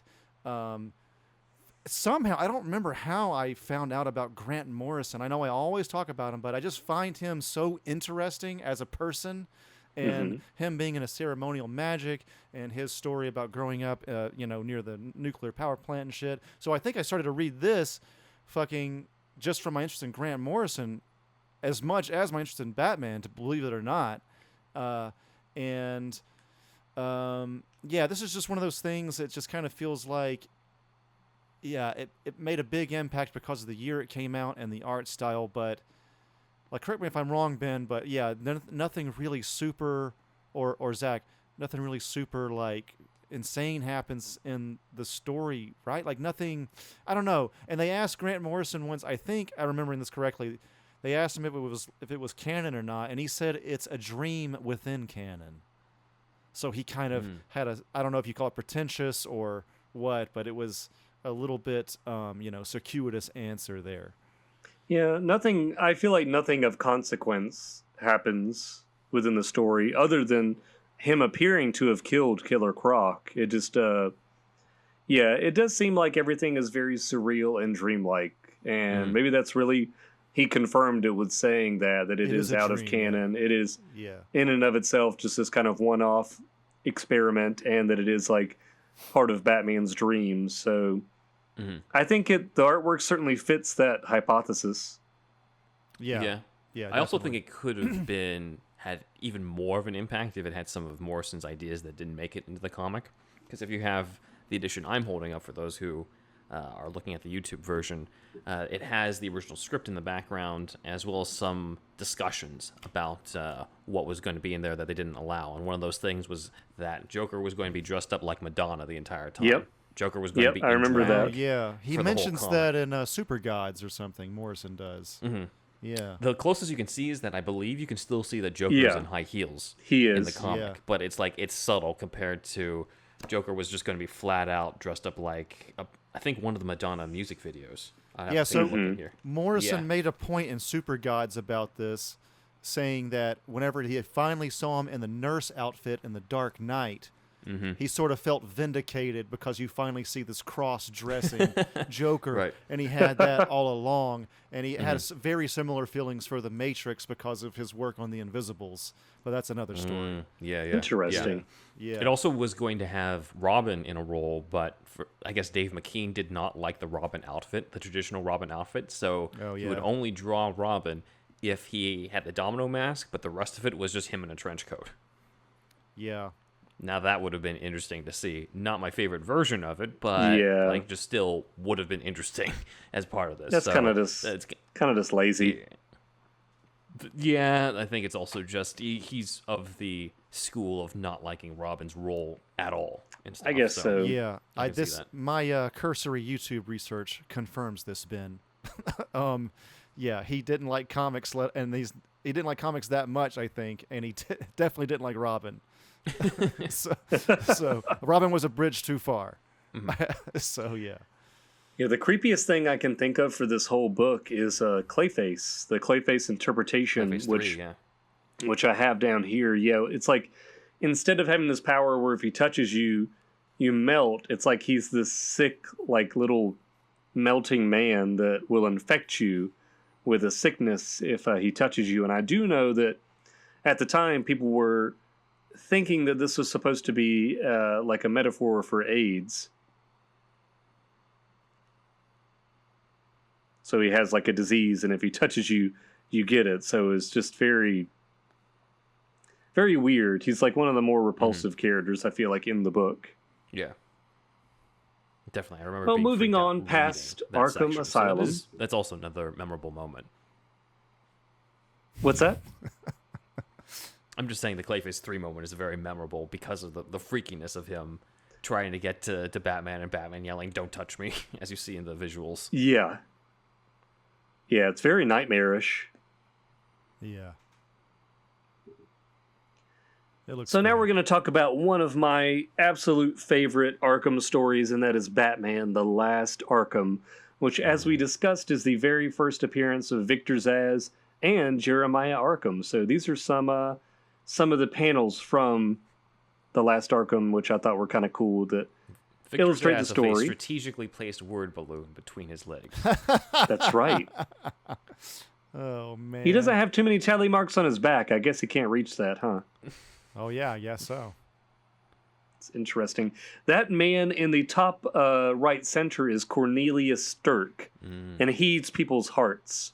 Oh, my God. That's like his thing. So I think he's kind of interesting as this one-off character. Not a one-off character, but one that was like really like an obscure but prevalent one in the 90s. I feel like he was in other stories after this. He would just pop up every now and then. Indeed. Yeah, he's really weird. But as we talk about this, Batman: The Last Arkham was written by Alan Grant, pencils by Norm Breyfogle, and originally a 4-issue storyline that kicked off in Batman: Shadow of the Bat. In it, the old Arkham Asylum is destroyed. Ta-da. To be replaced by a new and far more modern facility. The story introduces Jeremiah Arkham, the asylum's director and nephew of Amadeus Arkham. In an attempt to discover how criminals, specifically Mr. Zsasz, keep escaping, Batman has himself committed to the asylum. Jeremiah uses various methods, such as unleashing many patients on Batman at once, in an attempt to gain psychological insight on the vigilante. This story makes a few passing references to the events of A Serious House on a Serious Earth, such as Amadeus Arkham taping over the mirror, and his journal is shown early in the story. Jeremiah also mentions his relative's descent into mental illness.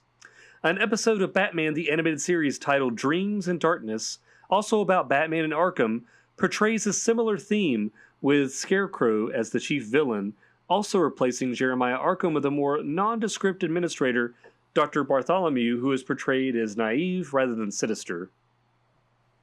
So have either of you read Batman The Last Arkham?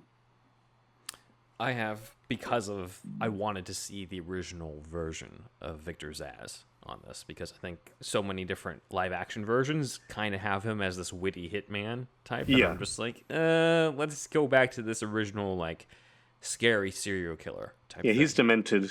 He doesn't have a gimmick like the Joker. He doesn't have the sense of humor that makes him likable like the Joker, in terms of just like you kind of like him but also are scared of him at the same time. This guy, you're just freaked out by him this entire time, and I think it's really well done by Alan Grant on it. And I can see how Betaz wanted to do a more very diluted version for the Dreams in Darkness episode. Yes. I think Zsasz is actually named after a psychologist whose name is, it's almost the same spelling. I don't think that psychologist was bad in any way. It just was like a name that they thought was interesting. The Question's name is also Charles Zsasz. Is it spelled the same, though? Or does it start with an S at the beginning instead of Z? Yeah. It's just weird. Yeah. I think it's just must be an interesting name to them. Yeah, this is one of my favorite storylines. And in it is revealed, I think, that Victor Zsasz had bribed one of the people that was working on the new asylum so that he had, like, he knew ways to get in and out of the asylum, or he had like, a special little, like, entryway or compartment built to where he could come and go. Yeah, he can leave. Because Batman, Batman couldn't figure out how he was murdering people outside of Arkham, so that's why he gets himself committed so that he can figure it out from the inside. So yeah, definitely one of my favorites. I love the art, and I love the story. I think it's pretty cool. Is that supposed to be Zsasz in the covers there, and then he just gets up? He looks like a druid in the top left. Yes, there. He's wrapped in his bed sheet. Okay, gotcha. Yeah, got it. It is out of context. It does look a little funny. Yeah, it's like druid, and then boom, here's my dick. Yep. So we're gonna move on to Arkham Asylum, Living Hell. This is I would say it's right up there for me next to Batman: The Last Arkham. This is one of my favorite Arkham-centered storylines because I feel like it's an interesting insight into a normal man going into Arkham Asylum and being corrupted and driven insane by the inmates, as well as like just kind of seeing some of the corruption and then like day-to-day activity inside of Arkham. So it is interesting, and there is a supernatural element to it as well.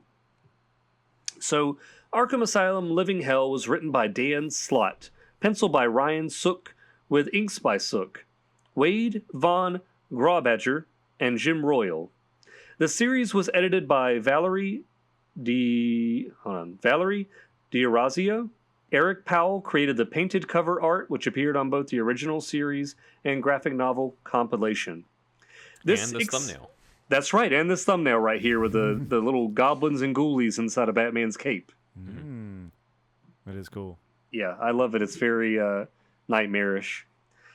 This 6-issue miniseries and the subsequent trade paperback provided an intricate and multi-layered look at Arkham Asylum from several points of view.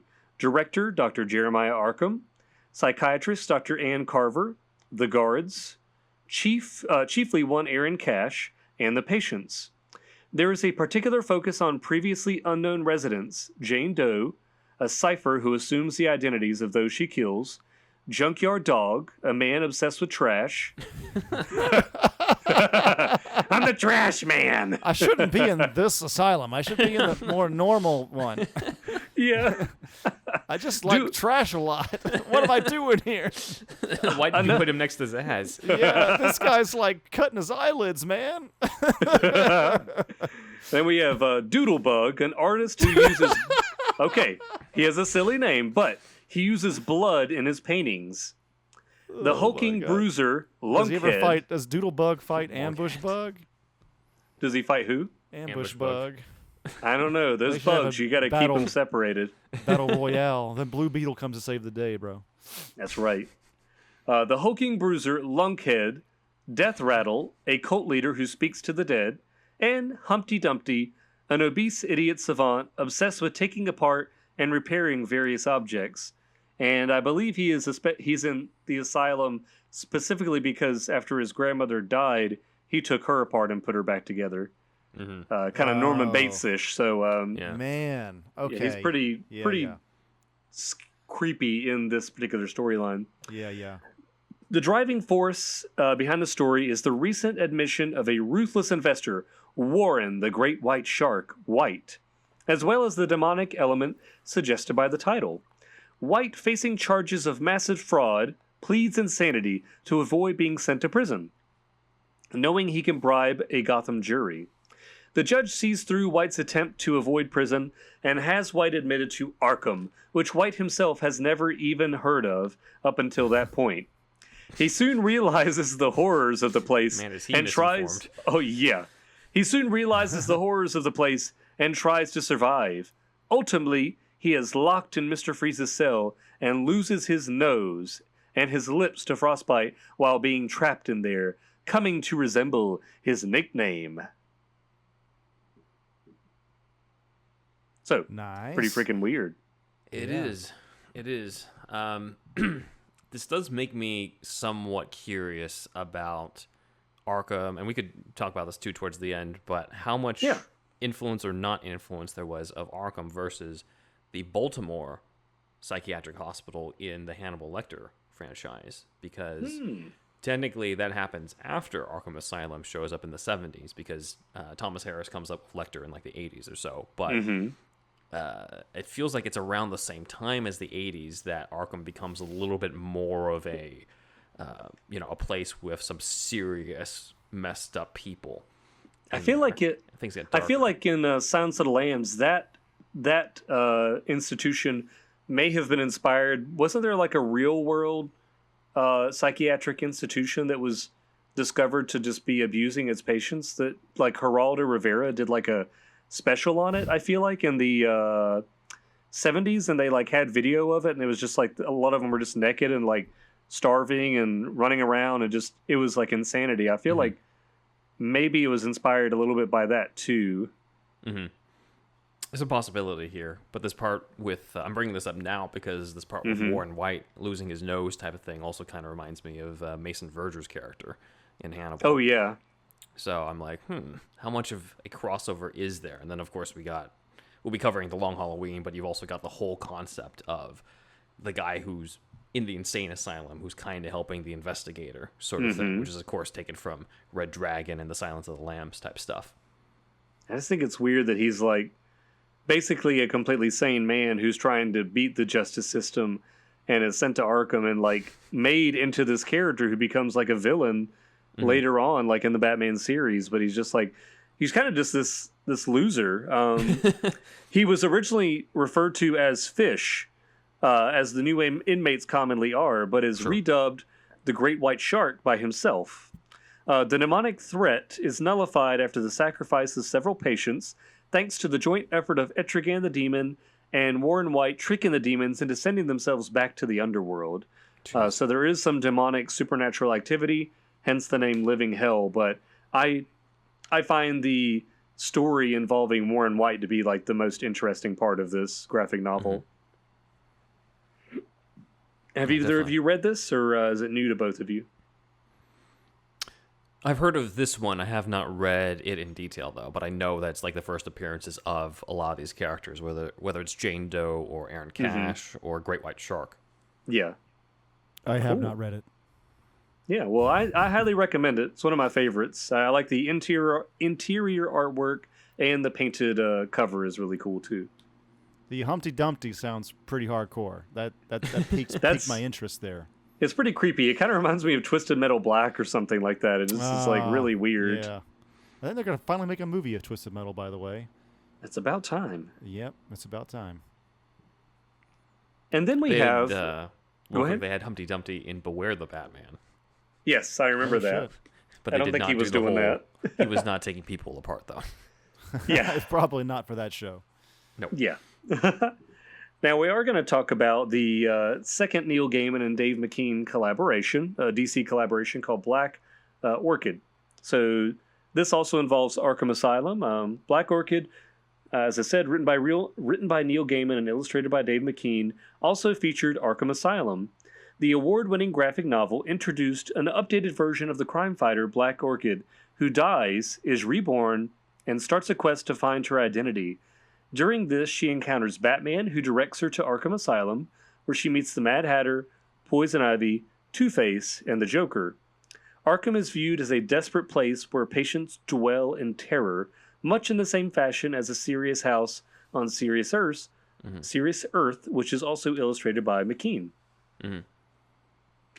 Artwork That's is all awesome. I have for it.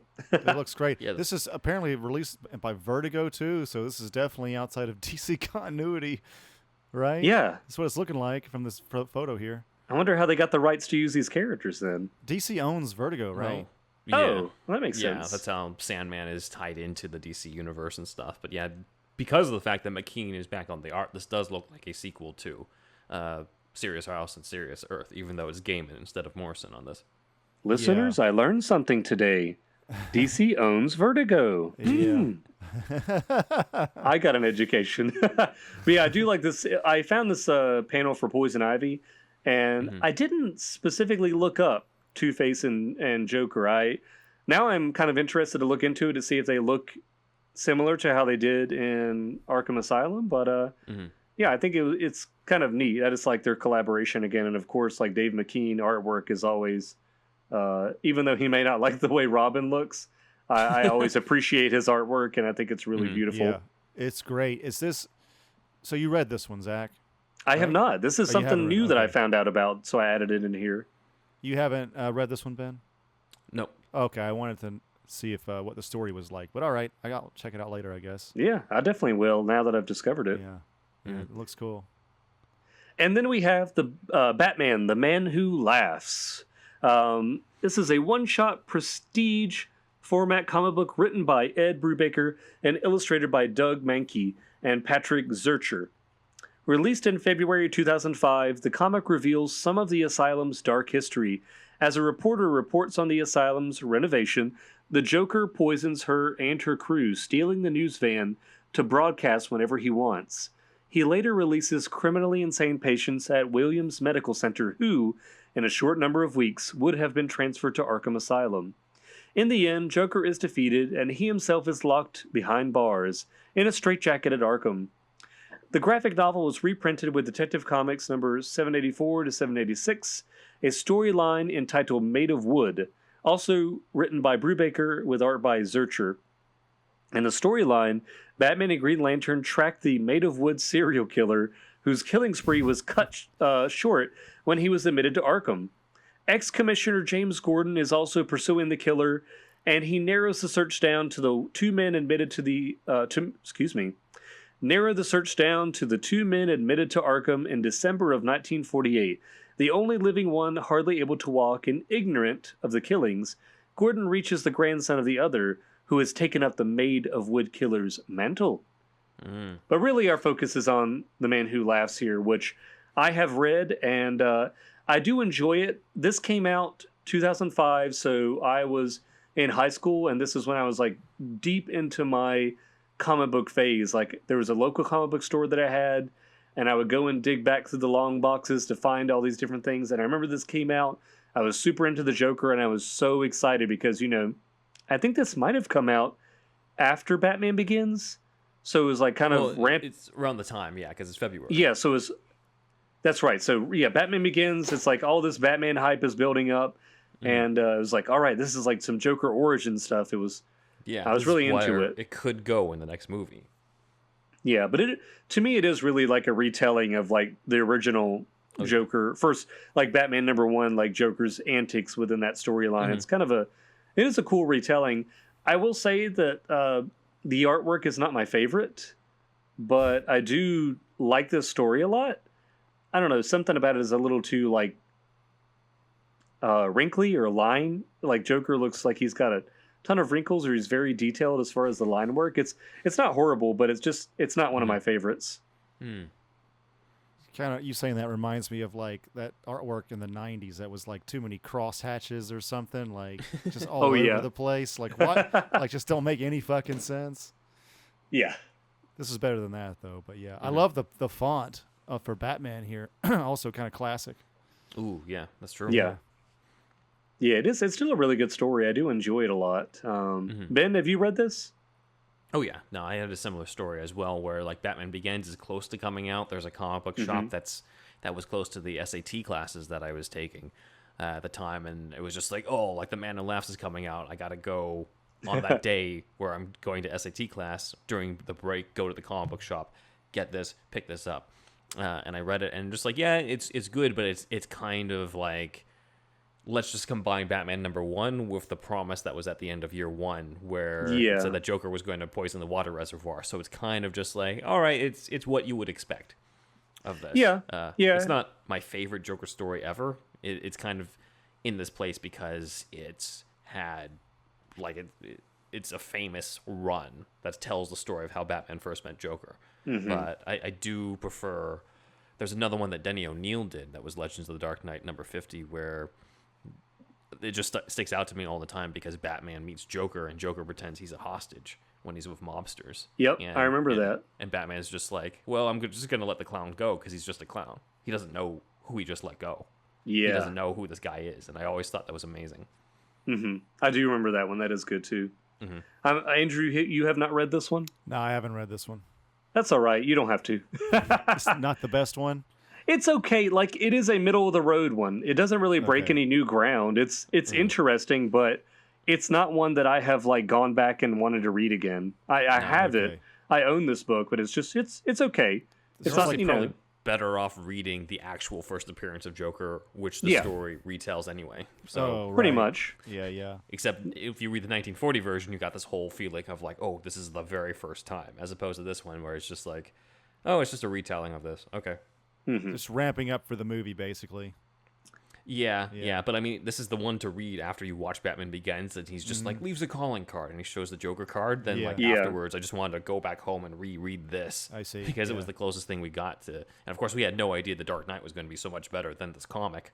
Yeah. We had no idea. It's interesting. I think DC did that on purpose.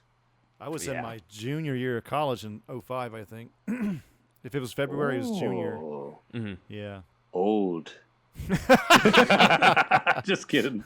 Yeah, I mean, sometimes I feel it. Yes. Well, now we are getting into the end of our episode here. We're going to look at alternative versions of Arkham. These are versions of Arkham Asylum that don't take place in current DC continuity, or may not even be called Arkham Asylum specifically. So let's take a look. Ooh, oh shit. Of course, we are going to start with The Dark Knight Returns, and I tried to include every bit of Arkham that we could see in The Dark Knight. The Dark Knight Returns. So, of course, we all know it's written by Frank Miller. It takes place about 10 years after Batman retires. It depicts an Arkham home for the emotionally troubled, presumably a renaming of the asylum which occurs as a result of changing attitudes towards mental health. The Joker is housed there, catatonic since Batman's disappearance, but awakens when the vigilante resumes action. Under the employ of the home is Bartholomew Walper, home of the Whopper, a condescending psychologist who treats the Joker humanely, even going so far as to arrange for him to appear on a late-night talk show while arguing that Batman himself is responsible for the crimes his enemies commit by encouraging their existence. Walper is killed when the Joker uses his lethal gas on the talk show audience. So that was a good idea. I love how gray... Oh, yeah, perfect. I love how gray everything is in Arkham. This is more of a One Flew Over the Cuckoo's Nest type version as opposed to the Silence of the Lambs, Arkham that we're used to. Also, the Arkham Home for the Emotionally Troubled is the name that Snyder took for the Snyder Cut. Justice League. Unsurprisingly, because this is his Bible for Batman. That's right. But it is interesting. Yeah, he likes Miller. It seems like. Yes. It would seem. Nah. Yeah. It is different. It is interesting how different this Arkham is compared to the one that we're used to. It's very clinical. It's very white and clinical, and I do like how the Joker's hair stands out. Okay, maybe they did take the color out to make it seem more sterile. Yeah, something like that. Yeah. I also think it represents that Joker doesn't really come alive until Batman returns, and then when he finally breaks out, and then he's in all the suits and stuff. He's finally free. That's cool. Yeah, he becomes himself again. And then we have its sequel, The Dark Knight Strikes Again. It is revealed that the patients have taken over and have resorted to cannibalism. Plastic Man is one of the more notable patients in this version of Arkham Asylum. I only included this one page because there's not much going on in the story visually for Arkham. I just like this one because it has the people screaming out, like their little speech bubbles and stuff. But The Dark Knight Strikes Again is not very good, so I would not recommend it. Everybody says that. Yeah. Everybody says that. It's not my Plastic favorite. Man being in it's kind of wild. Yeah. Very strange, but yeah. I also included the tie-in comic for The Dark Knight Returns, which is The Last Crusade, which I liked seeing. This is John Romita Jr.'s artwork. I actually really like all of his characters that he does. I know they all have kind of the same shaped head and stuff, but I really like his art style. But this is Joker being brought into Arkham, and this is him leaving Arkham. But I kind of like it. It's still very clinical, white, very sterile looking. That is true. But I wanted to include that imagery in there just for us to talk about because it is a prequel to The Dark Knight Returns, so I thought it'd be worth mentioning. It's desaturated, at least. Yeah. Oh, very much so. Yeah. And then we have JLA The Nail. So, in JLA The Nail, the Joker, using Kryptonian gauntlets provided by a genetically augmented Jimmy Olsen, breaks into the asylum, erecting a force field around it that prevents anyone but Batman, Robin, and Batgirl from entering, while forcing the rest of the patients to fight each other for a chance to live as his slave when only one is left standing. Catwoman wins the resulting conflict shortly before Batman breaks into the asylum, but the Joker's gauntlets allow him to capture Batman, forcing him to watch as the Joker brutally tears Robin and Batgirl apart in front of him. Although Catwoman manages to distract the Joker long enough for Batman to escape and damage his gauntlets, the grief-maddened Batman subsequently beats the Joker to death on the asylum roof before the entire building collapses, apparently killing most of the current patients, although he and Catwoman manage to escape.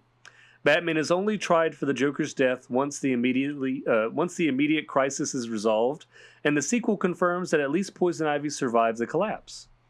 So this is pretty wild. It's pretty dark. I've never heard of this. This was new to me. Looks like Injustice, the game, should get this punch move on the middle bottom here. Fucking the spiky. Oh yeah, with those spiky hand. Yeah. Yeah, this would be a good Injustice Joker right here, I think.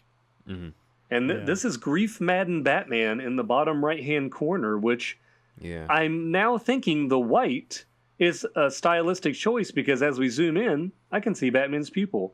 So maybe he doesn't have white lenses on his cowl. They're just hidden it's crazy. From the distance.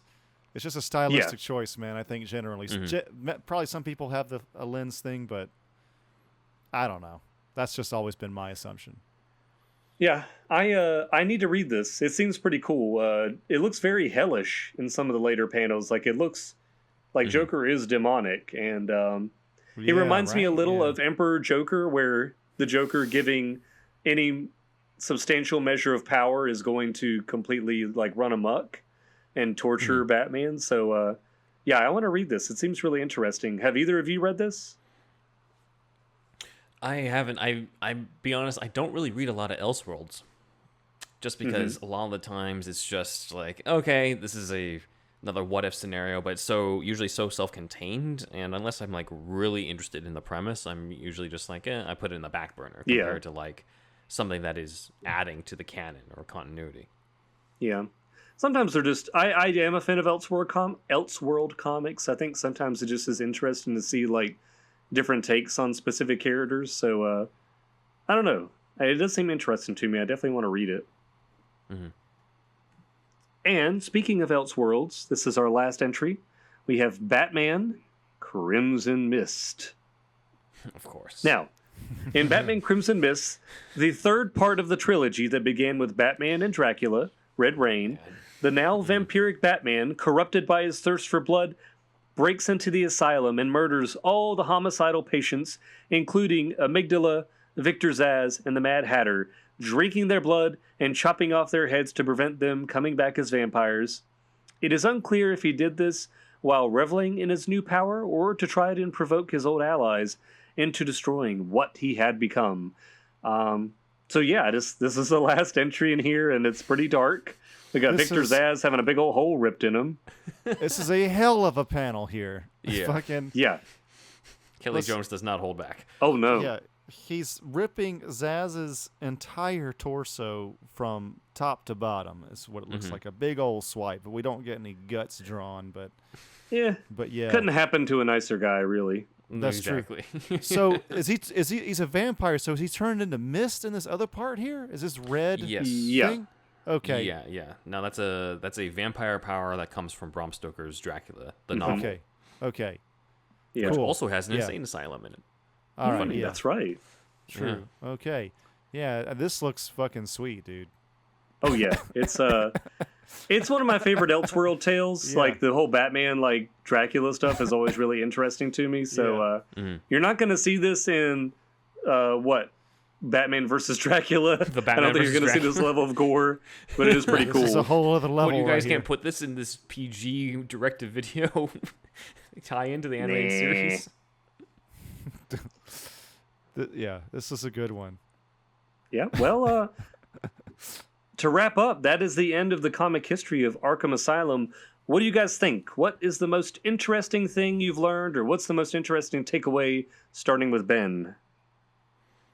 I am curious about if there was any influence between, the Hannibal Lecter Silence of the Lambs type stuff with Arkham Asylum, or vice versa even. Like, who knows? Maybe I'm not expecting to find out Thomas Harris reads a bunch of Batman comics, but, you never know. Stephen King reads Batman comics. Oh, yeah. Not all the time, but he's a Batman fan. So, he is. Who knows? It's just interesting to me that the timing of the 80s is where Arkham really gets more solidified as this is the place that houses these really dark supervillains, and the Batman villains get darker and darker as well, even more so than in the 70s around the same time. And, you don't necessarily see Batman fight Hannibal Lecter, but you might as well be seeing it in terms of just the level of darkness that you start seeing from the 80s on through now. And just a lot of the different villains, the more obscure ones you talked about, who are inmates in there. It's just really interesting to me how that kind of happens around the same time on this. So that's pretty much the big thing that just sort of made me wonder or think a little bit more about, as well as just the general aspects of, is Arkham actually haunted? Is there an actual supernatural force behind all this that is creating this, not actually rehabilitating anybody? Like, the inmate list of Arkham does not get smaller at any point in the comics. If anything, it goes further and further and further. And I don't think anybody really gets cured, or if they are, they get cured temporarily for like 2 issues, and then they come back. God damn it. It is not a place of healing. Sadly. So it is interesting to see if they would ever, to look at the arcs that you described, to also see if there are other things that are behind this. Why is Arkham security so bad? Is it outside of control? Is it outside of purely guards who are getting bribed? And is it more of because of some supernatural thing going on, or some sort of curse of the Arkham family? Oh, that's another thing I forgot to add. Earth 1 continuity, Bruce's family on his mother's side are Arkhams. I forgot about that. Yeah. So Bruce is related to the Arkhams, which I think is kind of a cool idea that Jeff Johns had, where it's like he has a whole history of this family who is trying to rehabilitate the criminally insane for a while, and that's his own way to do it. It's not completely essential, but it was kind of a cool thing that was added to it. But yeah, the Arkham family does interest me, and I kind of wish that they did something a little differently with Jeremiah than just make him Black Mask. Like, give him his own villain, please. Yeah, right. Yeah, that'd be cooler, I think. For sure. Yeah. How about you, Andrew? What's your biggest takeaway? Biggest takeaway. So it came out in 75, you said? The first one ever? 74. 74? Mm-hmm. Okay. So is around this time, is this like a landmark, a turning point in Batman mythos as far as true crime stuff getting into the Batman lore more and more? Like nowadays, every Batman villain that's not been grandfathered in or whatever, or even the older ones maybe been changed a bit into a serial killer archetype. I feel like it was kind of the mine hunter kind of shit, all that seeps into Batman at some point. I don't think correct me if I'm wrong, Ben, but Bill Finger and Bob Kane didn't have it quite this much in the beginning, right? They were just like, we're old-fashioned pulps. We're into like gangsters and Tommy guns, not people who are like carving up their grandmothers. Yeah. So there's a point. Fucking like Psycho came out in the 40s or some shit, right? So they probably saw that movie, but and Ed Gein was the real serial killer that influenced him. Well, Texas Chainsaw Massacre did come out in 1974. 74. So there's and then the Manson family was what, in the late 60s, early 70s or something. Yeah. There's a point at which America's overrun with true crime stories happening. We're the home of serial killers, it seems like. Zodiac Killer and all this kind of shit, all of them, Just watch Mindhunter, you get the full rogues gallery pretty much there, Ed Kemper and shit. So like, to me, the meta thing that's interesting is like maybe Arkham Asylum is kind of a byproduct of this affecting America, right? And then that gets filtered into the comics this way. And if you're a writer and you're writing a bunch of characters that are supposed to be mentally unwell at this point, they're not just gangsters and Tommy guns and shit, and Batman is a compassionate hero, then you have to try to at least rehabilitate or, the insanity plea, right? So they're in a mental facility for life. So what is the Gotham version? That's Arkham Asylum. So I guess it was bound to happen with the trajectory of the country at large. But that's the kind of thing I think is kind of interesting. And just like there's a definite point, right?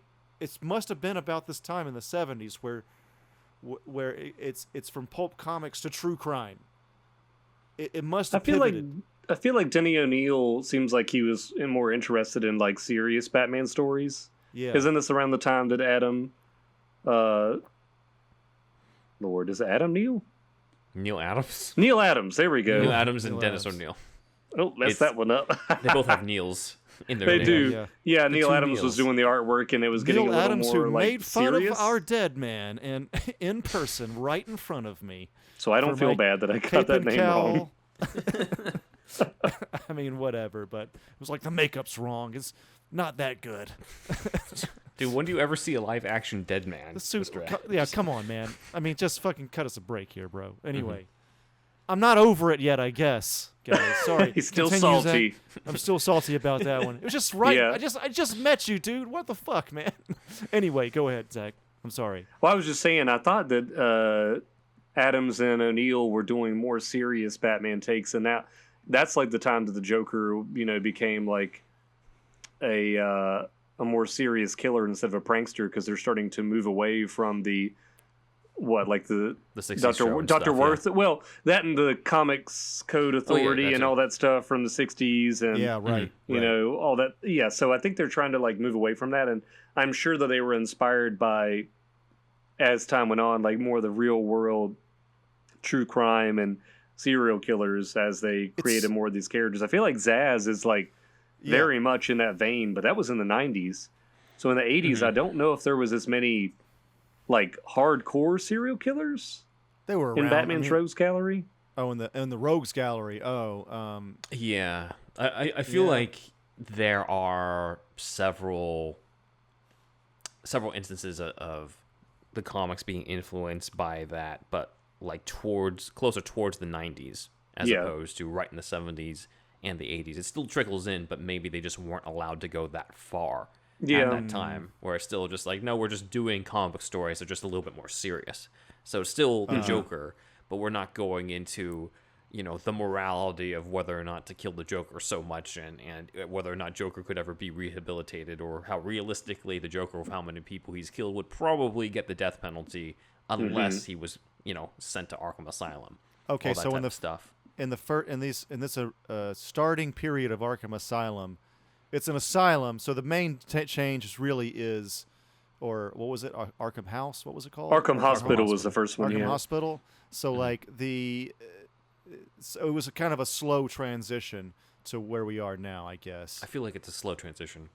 Yeah. Okay. It was, instead of sending the Joker to jail that he breaks out of, he goes to this and breaks out of it. So, yeah, I think it's like comic books becoming more adult too as time goes on, and just like Ben said, what they're really allowed to explore as far as like their storylines and like the subject or the material. It just seems like all that true crime stuff, at least nowadays, and I don't know, maybe it was just a slow trickle into that, and it just, Batman being what it is, and being pulp comic related too, I guess, I don't know, but it just seems like those learning about actual real serial killer mentality kind of lends itself to Batman a lot. There's villains, right? So yeah, and him being a fucking detective, working with cops, it's similar. I don't know. It's a very similar thing. So that's the kind of thing that I've been thinking about with this kind of stuff. Cool. Yeah. Andrew had a deep takeaway. I like it. Well, kiddies, this is your old Uncle Joker. We have been covering the comic book history of Arkham Asylum, my favorite hacienda, and this has been superhero stuff you should know.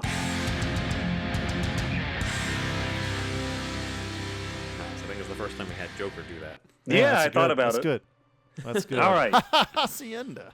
Hezekiah Ramirez, age 9. I'm so happy. Dear old Uncle Joker. I like that. It does not say that. No, Born he's not age 9. 3 days ago. Oh, wait, that's when it was posted.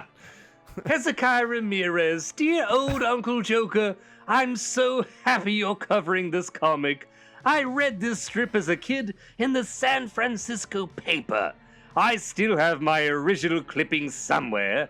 And, fun fact, since you mentioned the Batman Adventures version of the Red Hood, sounds familiar, I was the first person to whom Dan Slott publicly revealed her identity. It was on the Twitter. He saw a tweet I wrote about it and gave me the story. Seriously, that's me. I'm the person he revealed it to. Kinda cool, right?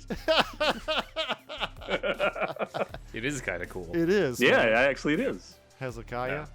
Yeah, so this is a fan comment. Just to clarify, this is a fan comment on the newspaper comic strip that we covered, John Hefner, in a previous episode. So that's where this comment comes in. But yeah, no, that's awesome that was the case, because as John mentioned in that podcast, for a while it was unknown who the Red Hood was going to be in that specific comic storyline. Yeah. Well, that's awesome. I'm glad we have some interesting fans then. Yeah, we got a lot of fans that are like kind of plugged in all kinds of different ways. Yeah. Yeah. It would be you talking about some plugs, wouldn't it, Andrew? That's just how I live my life, man. Anywho, let's move on to the next comment. Yes. So these next two comments are pretty plugged into the action figure stuff. Ooh, all right. Andrew Linehan, age 7. Dear old Uncle Joker. Does not say age 7. I actually saw the Robin Dragster once or twice as a kid in the toy store. It was revealed to me on Twitter. Once or twice as a kid in the toy store at a mall in New York. I remember wanting it, craving it, coveting it. The next time I went to the toy store to get it, I never saw it in the stores again. That's a tragic story. Tragic story, tragic. bro. Yeah. That sucks, man. Sorry for your loss, man. But I'm glad that you got to see it, Andrew, and not our Andrew, but Andrew Lenahan. I'm glad you actually got to see it in person, because I certainly never did. Indeed. And, of course, we have... Oh, he's Jose back. Arocha. Yes. All right. Jose Arocha, age 45. Wow. This has been... Wow. This has been a fantastic segment. I remember all of these figures. Though the superpowers line is a slightly before my time, I had a few of everything that came after. Definitely took me down the nostalgia train. The items I coveted most out of all these lines, but didn't have as a kid, were the Batmobiles from Batman Forever and the new Batman Adventures. I have them now, though. LOL. And I'm glad Batman will be in Flash, because that means there will be a new 89 Batmobile made, which is great, because Todd McFarlane has the TC Toys license deal right now, and has been pumping out some fantastic figures. Anywho, love these deep dives, love that these things still matter to many of us adults. Peace. Thank you, Jose. If that line was before his time, then he's definitely not 45, probably. Definitely. I'm just making up ages. I want this to be like a Ask Uncle Joker section. No, I know. It's funny. That's what this comment section turned into. Yeah. But he did have it. You said something, then he kind of hinted at his age, so I just thought that was interesting. Yeah. That's true. And he actually, what made me laugh is that he actually used the word coveted, which I added to the other person's comment earlier. I don't know. So it was a premonition. Something's in the air, man. Yes. That's right. Well, thank you guys for those comments. We love reading them as always. It's much better than having crickets, and it boosts our views. So, we always appreciate comments, positive or negative, but mostly positive. Mostly positive. I'm surprised. That's right. I thought we would have a lot more negative, honestly. Let's not invite it. Let's not invite it. Let's Yeah. not invite it. But we are on YouTube and podcast land. So I thought, I don't know. Anyway, There's some negative Nellies out there. Yeah, man. Andrew, All right, I always fuck up these names, so I'm going to leave you. I'm going to leave this to you for the correct pronunciation. Okay. Pronunciation. Pronunciate and enunciate. Thank you for those comments, and thank you to our Patreon supporters, who are Shasta, Leom O, Super Inframan, Douglas P, Dan D, that's old high school buddy, Aaron Willett, Nick Noir, Jesse E, Jeffrey R, Scott V, Asgers Webb, Jeremy H, Alex of the What Mean Podcast. By the way, if you want to pay us $1 to put your podcast in this thank you section, just like Alex did, no problem. We will pump. We'll pump your show or whatever the fuck. We'll plug your show. So Alex of the Pumping What Mean and plugging, Podcast, Andrew, you dirty gutter mind. Ian Justice, Jared P, Paul C, Jamie H, and a new one, everybody, Rochelle L. Thank you. And we want to thank our other supporters, Sparkageddon, STCT Productions, Robert Schumann, Kukid Noms, Matt Herring, Elijah B, Shamrock Bowles, Ian H, Walter the Wobot, John Wills, Rye Guy, Jackson Putnam, and Tway N. I can't believe there's another woman listening to us, so I'm excited. We're up to 2 now, gentlemen. Dude, our YouTube analytics further this assumption, this claim, but that's another story. Where'd they go? All right, anyway. Please join the Shasta Army. That's patreon.com/superherostuffpod. The $1 tier gets you the shout out. The $5 tier gets you a whole new show, everybody. That's every Friday. Deeper dives cancel anytime. $10 tier gets you all of that stuff, plus a monthly show once a month where we all get on a Zoom-like thing, and we watch something all together, or we react or hang out, something like that. It's generally a topic, though, right? So it's my favorite. That's the favorite. Yep. So that's the $10 tier. And then please check out our Superhouse merch, and that's you can find that at superhousepod.redbubble.com and superherostuffpod.threadless.com. And we have the Joker on one of them, but we got to get it on Redbubble. No, Threadless didn't like the Joker, I think. Anyway, Ben Mannon and Indeed Wizard mugs and shit all over there. Shirts and stuff, shower curtains, artwork by... He doesn't like Wolfie Cruz anymore. He's back to Stefan Santa Cruz. So, anyway, former co-host of the show, Stefan Santa Cruz. Like Prince. Yeah, so he's back to his old name. Known as Wolfie. Yeah. Anyway, that's a whole other story. So, yeah, he doesn't listen anyway. So, you never know. Send us an audio clip. No, I'm pretty sure he doesn't. Please send us an audio clip to superhousepodcast@gmail.com. Please animate our sketches. Just hashtag us in the video, please. And I'm ThunderWolfDrew on Instagram and Twitter. And also check out ThunderWolf Lives on YouTube.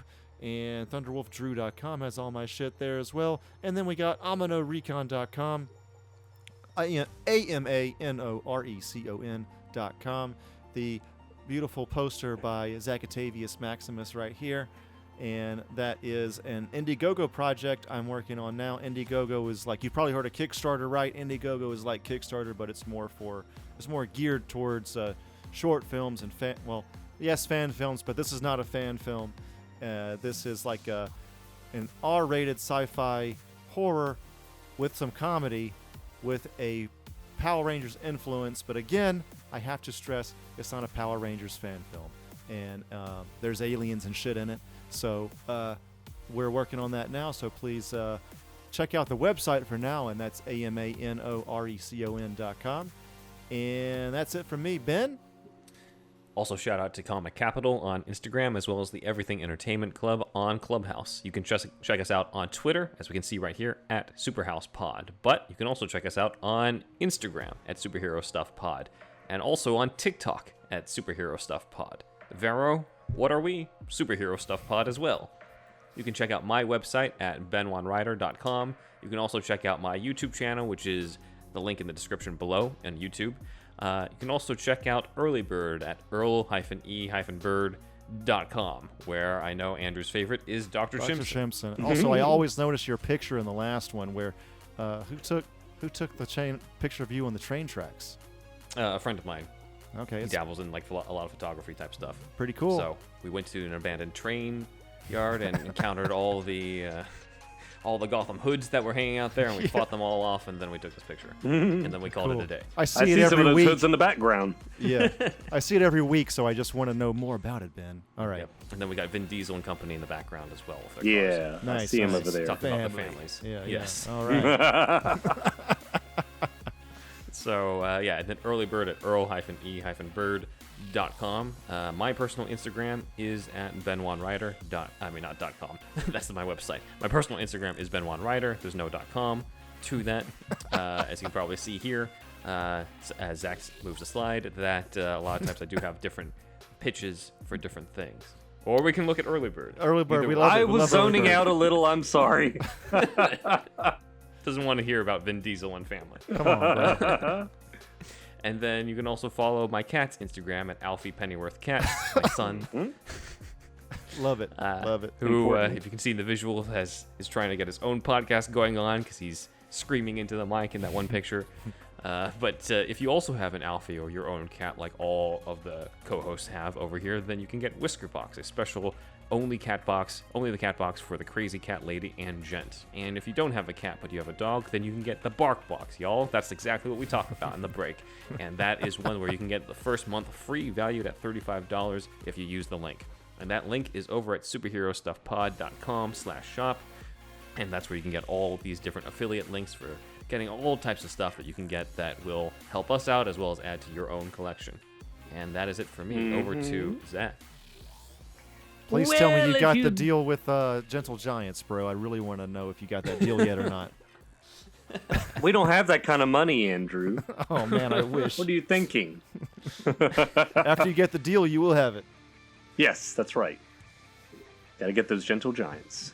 Well, if you'd like to see more of my artwork was not in the thumbnail this week. There's too many other great artists who showcase. But if you'd like to see more from me, you can go to ZacharyJacksonBrownArt.com, and you can also follow me on YouTube, TikTok, and Instagram. Just look up Zachary Jackson Brown Art. And now that it has been put out there in the public, I might as well say it on here for our listeners and our viewers. Your old Uncle Joker is going to become your old Uncle Dad. So yes, your old Uncle Dad. Something you like must that. Be from the South, boy. You That's are your right. own uncle. But yes, me and my wife are gonna be bringing a child into this world. This coming March is the due date. So yes, all right. Got a So couple March more months. 2022. That's when we're going to have you do a lot of the episodes, right? Right, Yeah, Zach? man. Oh hell no! You're gonna have You paternity gotta get leave, as much I out of guess. me as you can before then. You don't get paternity leave pay here at the Greenlit Podcast Network, so Well, shit. you're screwed on that end, man. Well, that's all right. I'm willing to make that sacrifice. Thank you for your service. Thank you for your service, bro. It was a good Well, run. It's yes, and I am looking forward to it. It'll be different, but I'm excited to be able to corrupt the mind of a youth that I don't just teach in public school, but is my very own youth. So yeah, we'll see how That's it goes. awesome. And thank you everybody for tuning in. This, like I said, this was a lot of fun. I'm looking forward to taking on some more subjects that are kind of my favorite things to talk about as far as Batman goes. Hopefully some more toy and merchandise related stuff coming down the pipeline. But again, this has been the comic book history of Arkham Asylum, and I'd like for you all to do us a favor. I want you to tell all your friends about us. Caca!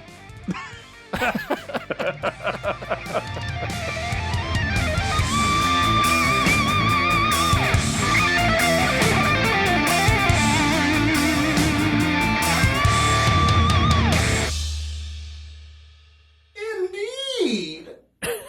Superhero Stuff You Should Know is part of the Greenlit Podcast Network.